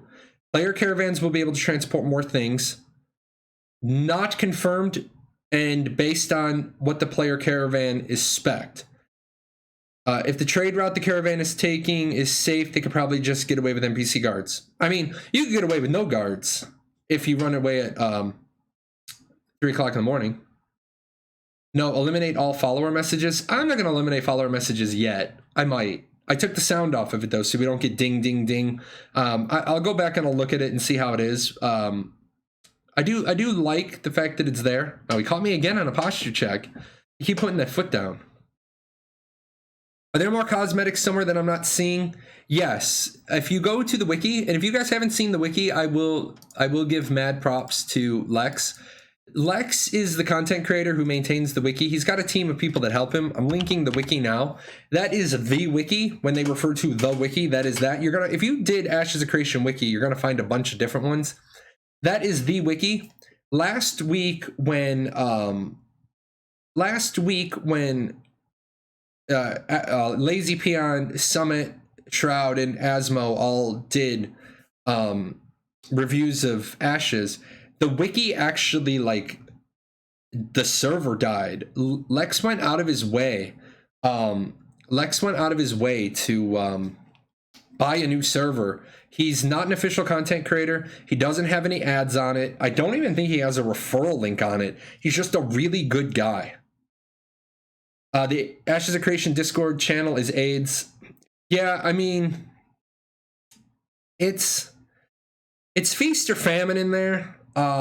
Some people, like, when my Geesh is in there, people are pretty well behaved, because most of the people that talk with me will tell the Muppets to shut the hell up. It's like that 3 a.m. time period that, you know, I am doing that weird thing that I do a couple hours a night and sleep. The moderation is kind of loose. You can get away with any subject in the game discussion as long as you're not taking away from actual game discussion. Yeah, that had to do with, we had like really two polarized groups. One never wanted to talk about Ashes, but they wanted to hang out on the Ashes Discord. And then people wanted to talk about Ashes. So people have gotten a lot better at it. The moderators do the best they can. I respect all of the moderators because they are moderators, but I don't personally like one of them. I think they have one really bad moderator that just needs to go. That's my opinion. I'm entitled to it, and I'm never going to apologize for my opinion. I'm also never going to be fake. So yes, I think there is one jackass moderator that should be shown the door. Through the node vassalage. Okay, hold on. Where did I miss him? I really like that analogy with the ice cream truck, but it raises a question for me. How will you level in higher level nodes when the node needs to be leveled up as well? Surely 1 or even 100 people can't max out a node alone. No, they cannot. What will happen is a level 3 node. Let me make sure I get the. Even I have to cross-reference stuff sometimes, guys. I want to make sure that I get the times right. So a level 3 node can happen in, they say, a few days. I highly doubt that. I am confident that Paradox will pop a level 3 node on like 2 days. However, if they do put in the XP blocks, it might take 3 or 4 days worth of XP cycles. If you guys played Arcade, it was the same for guilds. Guilds could only get so much XP in a day. Like, you could have everybody and their brother doing every single thing that would generate guild XP, but they just couldn't get any more that day. So let's say I get to level 30 on the second day, but I don't have a level 3 node. Well, now I'm out doing stuff, and while I'm still generating XP for myself, I'm XP ceilinged because I'm level 30 doing level 28 content and killing level 28 mobs because the node hasn't gone level 3 yet. So Jay's a no-lifer. He's playing 18 hours a day, but Jay keeps hitting XP caps while he's waiting for nodes to level up. So I think that's another way they're going to do it. Again, I won't see any of that until Alpha 1 and then Beta 1. Will there be NPCs attacking caravans and not just players? They don't really have an intention of having NPCs attacking caravans, but Steven has mentioned that there might be events that you run into. but they don't want to have a situation where a player gets screwed artificially by the system. Can I change my master professions? Probably. Don't know. A poll of various popular MMORPG and ask if they are interested in Ashes of Creation. Yeah, I gotta go through the polls. Polls are gonna be a good thing for me to look at. I don't get into Alpha 1, only Alpha 2 with the Kickstarter package you bought. You could upgrade your Kickstarter package through the Intrepid store. Somebody else who knows HTML, that's cool. I will be asking questions. Do you know if the races will be able to choose which starting zone they begin in? Yes. Previously, the starter zones were racial specific. Now anybody can start at any zone. But more QAs don't stop. But more QAs don't stop to put them on YouTube. Actually, I don't have to do anything to put them on YouTube. I just right click and port to YouTube. As an affiliate on Twitch and as a partner on YouTube, I can upload videos longer than 15 minutes. So literally my earlier 2-hour stream is already on YouTube. I just can't make it public for 24 hours because I'm a Twitch affiliate. Let's see. Where is a good place to join a guild? You really want to own the island most west? Ashes of Creation has a guild recruitment forum and Discord channel. How's the retention rate on my 7-hour video? You know, it's actually really scary how many of you crazy people watched so much of that video. Believe it or not, it drops off pretty quickly, but 25% of people got to 25 minutes and like 10% of people got to 2 hours. It's nuts. It's absolutely crazy. And plus the fact it's just, I put it up there when I was an arcade streamer. I got in the habit, people would be like, well, you said, and so I started porting them over, and they just so I could say, well, here's all my stuff. You go give me a timestamp of where I said that. And I did this one I did the 7-hour stream, and man, it is absolutely amazing. The thing has 3.2K hours of watch time. That is a lot of watch time. Yeah, I'm a little far back in the chat, a couple of minutes again. I do see the polls. Good use of your highlight. Now I won't miss that. Can you get a link to the new video? I don't have a link off the top of my hand. It's on the twitch.tv/ashesofcreation in their videos. I think a high level would be interested in helping a new node level up, even if a level 1 mob still have XP. Experience adds up when you're doing quests. Yeah, exactly. Goodbye. I didn't even see what the guy got banned for. Will guards be attacking red players? Corrupted? Yes, they will. Guards will kill corrupted. The game time from the pack is only used at launch. If I get the Voyager Plus pack in the store, is there no chance to get in on Alpha 1? They may do Alpha 1 upgrades, but that would be $500. Not $500 additional. The total cost would be $500. How have I been? What's up, Mr. Rogers? I've been good. Do you think that there will be a mercenary guild that will destroy or defend a caravan? Yes. Also, caravans have a built-in system of highwaymen, brigands, or defenders. 50 is the launch. 50 is the cap at launch. Will it ever be extended? Yes. They said no moving goalpost, but 50 will be the cap at launch, and then it may go up in an expansion. I watched all 7 hours. You're too lazy to watch 7 hours. I did not play on Lucius. I played on Salfira, and then Conviction, and then Kadum. I'm a little sad. I just found out about this game. Looks like I missed out on a lot of great cosmetics. Yes, a lot of people missed out on a lot of great cosmetics. However, the thing is, you will be able to find variants of some of the previous ones. So that's okay. We'll be okay. The cosmetics do rotate monthly. Guards are killable. Re-asking, yeah, good deep dive, exactly the way you do it. Just tell me that you're if you say re-asking, that's perfect. It lets me clue in I missed you the first time. Are the maps, gameplay, vids, icons, and such available for all content creators to utilize for content production? Yes. They don't make the videos available. It's like you see here, I'm showing their content, but I'm talking over it, so they're okay with me showing their content because organically I'm changing it. They don't want you, like, I'm going to give you an example. They don't want this one that I'm overlaying on top. This one has never been shown. This one has never been posted by Intrepid onto their own YouTube channel. And as much as I want people to see this, I will not upload this video ripped because they don't have it uploaded. They have reasons they don't want to upload it, and that's fine. I show it often enough that, you know, I can do that. But as long as you're organically changing the videos, you can do that. They do have a branding kit for both the MMORPG and APOC. I don't know if you can find that. If you can't find that, let me know. I can give you that. They do have special certain rules for using their branding. If you guys don't know that, use the branding kit. But beyond that, the map is in the developers thing. We have a Discord for content creators for Ashes of Creation, and then I'm gonna share this with you guys. This is slightly off topic, but I do help small content creators.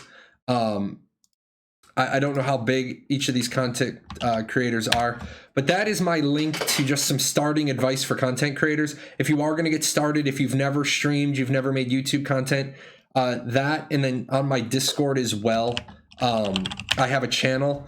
I'll help you with that. There is a lot of stuff you need to know if you're American and you're going to start being a streamer, and I can talk to you about that offline. I want to keep this dedicated towards Ashes.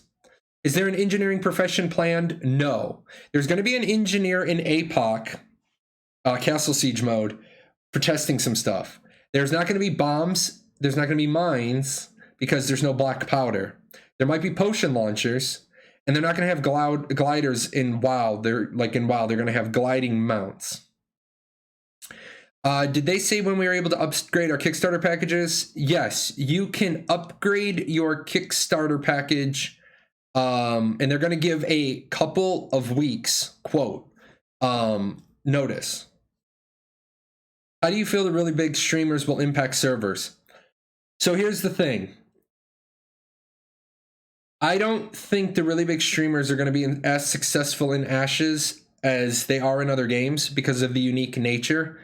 Because you can't throw 10,000 people at an issue. They're going to have to manage with 300 people, and they're also going to have to realize I expect there to be a I Hate Jahlon guild on my server because there almost always is. And I imagine that the I Hate Jahlon guild will be about the 10 to 15 people that I make fun of all the time, and I just dumpster on the Discord. I loathe stupidity. I loathe stupidity, and I detest ignorance. I don't go out of I don't go out of my way to like try to come off as smart. I just am smart. I study every day. I'm 40 years old, I'm retired, and I read every day. I'm sorry that I have an eclectic background. I'm sorry that I've probably read 8,000, 9,000, 10,000 books in my lifetime. But I'm not going to apologize, and I'm not going to dumb my conversations down for you. So it's my second time. It's technically my second time being retired. So when people on the Discord get all mad because they feel like I'm talking down to them, I'm not talking down to you. If you feel like you're down there, get over it. What do I do for a living? I'm retired. I do nothing. I was a military officer. I was in marketing, and I was a teacher. I was in marketing. I retired. I was going to law school for something to do because when you're 19 and 20 and you're retired, that's kind of boring. So I was going to law school. A professor got me to switch to education. And then I was a teacher. Some terrorist assholes flew planes into a building, and I enlisted with a master's degree. 7 years later, I bootstrapped to be an officer, and then I did What the hell did I do? 8 years as an officer, and then they shattered my upper arm on my surgery. Let's see. About a recent AMA a while ago. If I DC while I'm running a caravan, it will still be lootable. It'll still be lootable while you're away. It'll stay there for about 10 minutes. That's how it is. But if you don't like your server because of how the nodes are evolving, can you freely swap? Nope. It's not paywalled. It's not instant. You just can't server swap. You can go make a new character on a new server. You'll get all of your cosmetics. Just unequip all of your cosmetics, put them back in your wardrobe. But no, if you don't like the server you're on, you better make that decision quick. I'm rather stupid, but I hope to solve that issue. Hey, if you're smart enough to realize that you're stupid and you want to solve the issue, you're not stupid. You're not locked to one server. You can make characters on other servers. You just can't transfer. There's no server swaps. Let's see. For those that keep talking about streamers constantly steamrolling a server, the amount of people that will single you out and attack you just for the fact you're a streamer is insane. Also, streamer sniping is really strong counter against streamers. It is. It absolutely is. I have had that issue multiple times in games. Well, I was trying to teach Arcage. I was trying to do testing on the test server, and people would come and like fuck with me. And so the first time I said, that's it, guys, I'm done. I'm not going to show you anything else from the PTS server because I'm not going to deal with this. And I went back to my normal server. The next time I went to the PTS server and people were screwing with me, other people came to deal with the people that were screwing with me. Reds literally came over from the test server to kill the greens that were my own faction that were jerking with me, and then they just waved to me and I waved back. They're like, I saw it coming, so I just walked to the side. I thought the reds were coming to kill me. No, they came to kill the two greens messing with me. I love server swaps in BDO, but like you said, not possible. BDO, are you talking about server swaps or are you talking about channels? Because BDO uses channels. And so BDO is a different type of game. That Ashes will not have sharding, it will not have channels, won't have any of that. So yeah, and swapping, sharding, like in Guild Wars 2, where they just create new instances due to population, that's not going to work for Ashes due to the limited availability of resources. How extensive is the guild system going to be? No idea. We haven't seen it. Is there a guild option to set events and dates, even payouts? No to payouts that I know of, but there are going to be payouts through the stock market system. Please don't ask me any other questions. That's all I know. One of you is going to ask just to troll me. I am ignorant. Do you hate me? I don't know you. I don't really hate people because I don't have, I mean, it takes effort and energy to hate somebody. I gave the 7-year-old guinea pig a nail trimming. Oh, you have a guinea pig. Won't streamers just create alliances to Zerg fight? I mean, they could. They could. I'm not really worried about streamers, guys. I really, really am not. Let's see how that plays out. Let's just see how that plays out. Obviously, some of these big streamers, I want you guys to keep this in mind. They talked about the Star Wars Galaxy, or the Star Wars Galaxies, Star Wars The Old Republic server reservation. So you're going to be with your guild on a server. Hopefully they let us know. Hopefully they let us know who else is on the server or what the current population is. But imagine if Asmo plays on a server and his whole following wants to be on his server. He's got between 40 and 70,000 viewers. They could fill a server on their own, and that is going to be boring. That is going to be boring. So, yeah. I don't know why everyone has a big issue with streamers. I'll give you a real quick story. The reason why people hate streamers is in faction-based games. A streamer comes to your server, brings 1,500 people. Your faction gets locked. The other faction gets full. That streamer doesn't make the kind of money they want to make playing that game, so they bail. Now your faction just lost 1,500 people. And this isn't like a hypothetical. This is an actual, this is what happened. Well, now your server's trying to do faction-based stuff with 1,500 less people in your faction than you should. So, if you're allied to a guild and one of their players is corrupted and has a bounty on them, will you be able to kill that person? No, you can all... Hold on. If you're allied to a guild and one of those players is corrupted, then in that situation, I do believe you can flag on them. You normally cannot flag on your party members, alliance mates, guild members. Flagging. There's four conditions. It's party members. Oh, party, raid, guild, and alliance. So you can't flag on your own guild members. But if they're corrupted, they're seen as a monster, so you might be able to kill them. Will there be an in-game community tab? Depends. It depends on what you're looking for in that. Being a pirate in Arcade was fun. Think that will be viable in Ashes? Yes, because you don't get corruption if you steal people's caravans. Man, I just hope the server I join isn't overpopulated down the line and you can't get in any day because the queues are long. That is a big one. And I need Steven to clarify that 10,000 concurrent but 50,000 people per server. I do not think a 5-to-1 ratio at launch is even like fathomable, especially not with primetime servers. If you're allied to a guild, and we did that one. Is the auction system is an auction house system planned? Yes, but only up to 40% of the world can be under one auction house, and you still need to travel to get your stuff. I think my family is home with my dinner, so I'm gonna do this. This is the dinner bell. I'm gonna answer up to the dinner bell, and then I'm gonna get out of here, guys, because I've done 5 hours today. Will latency be a problem if I want to play in the US servers from EU? East Coast, probably not. West Coast, maybe. We all know they're home. We all want to run away from my.com. Give my.com a chance. Give them a chance. Since there'll be no server swap, wouldn't they make it so players who want to avoid them safely play on different servers? Yes, you just make a new character.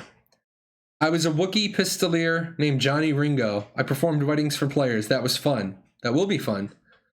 Actually, I think I would know more on US servers, but when you say it, I don't want to deal with my.com. Again, give my.com a chance. Did you talk to Steven about the 40? Yeah, I need to talk to him about that. Can you flag on guild ally members if you're a bounty hunter? No. But again, if you're corrupted, you're seen as a monster. All right, guys. I am hungry. I have done 5 hours today. I am going to go eat.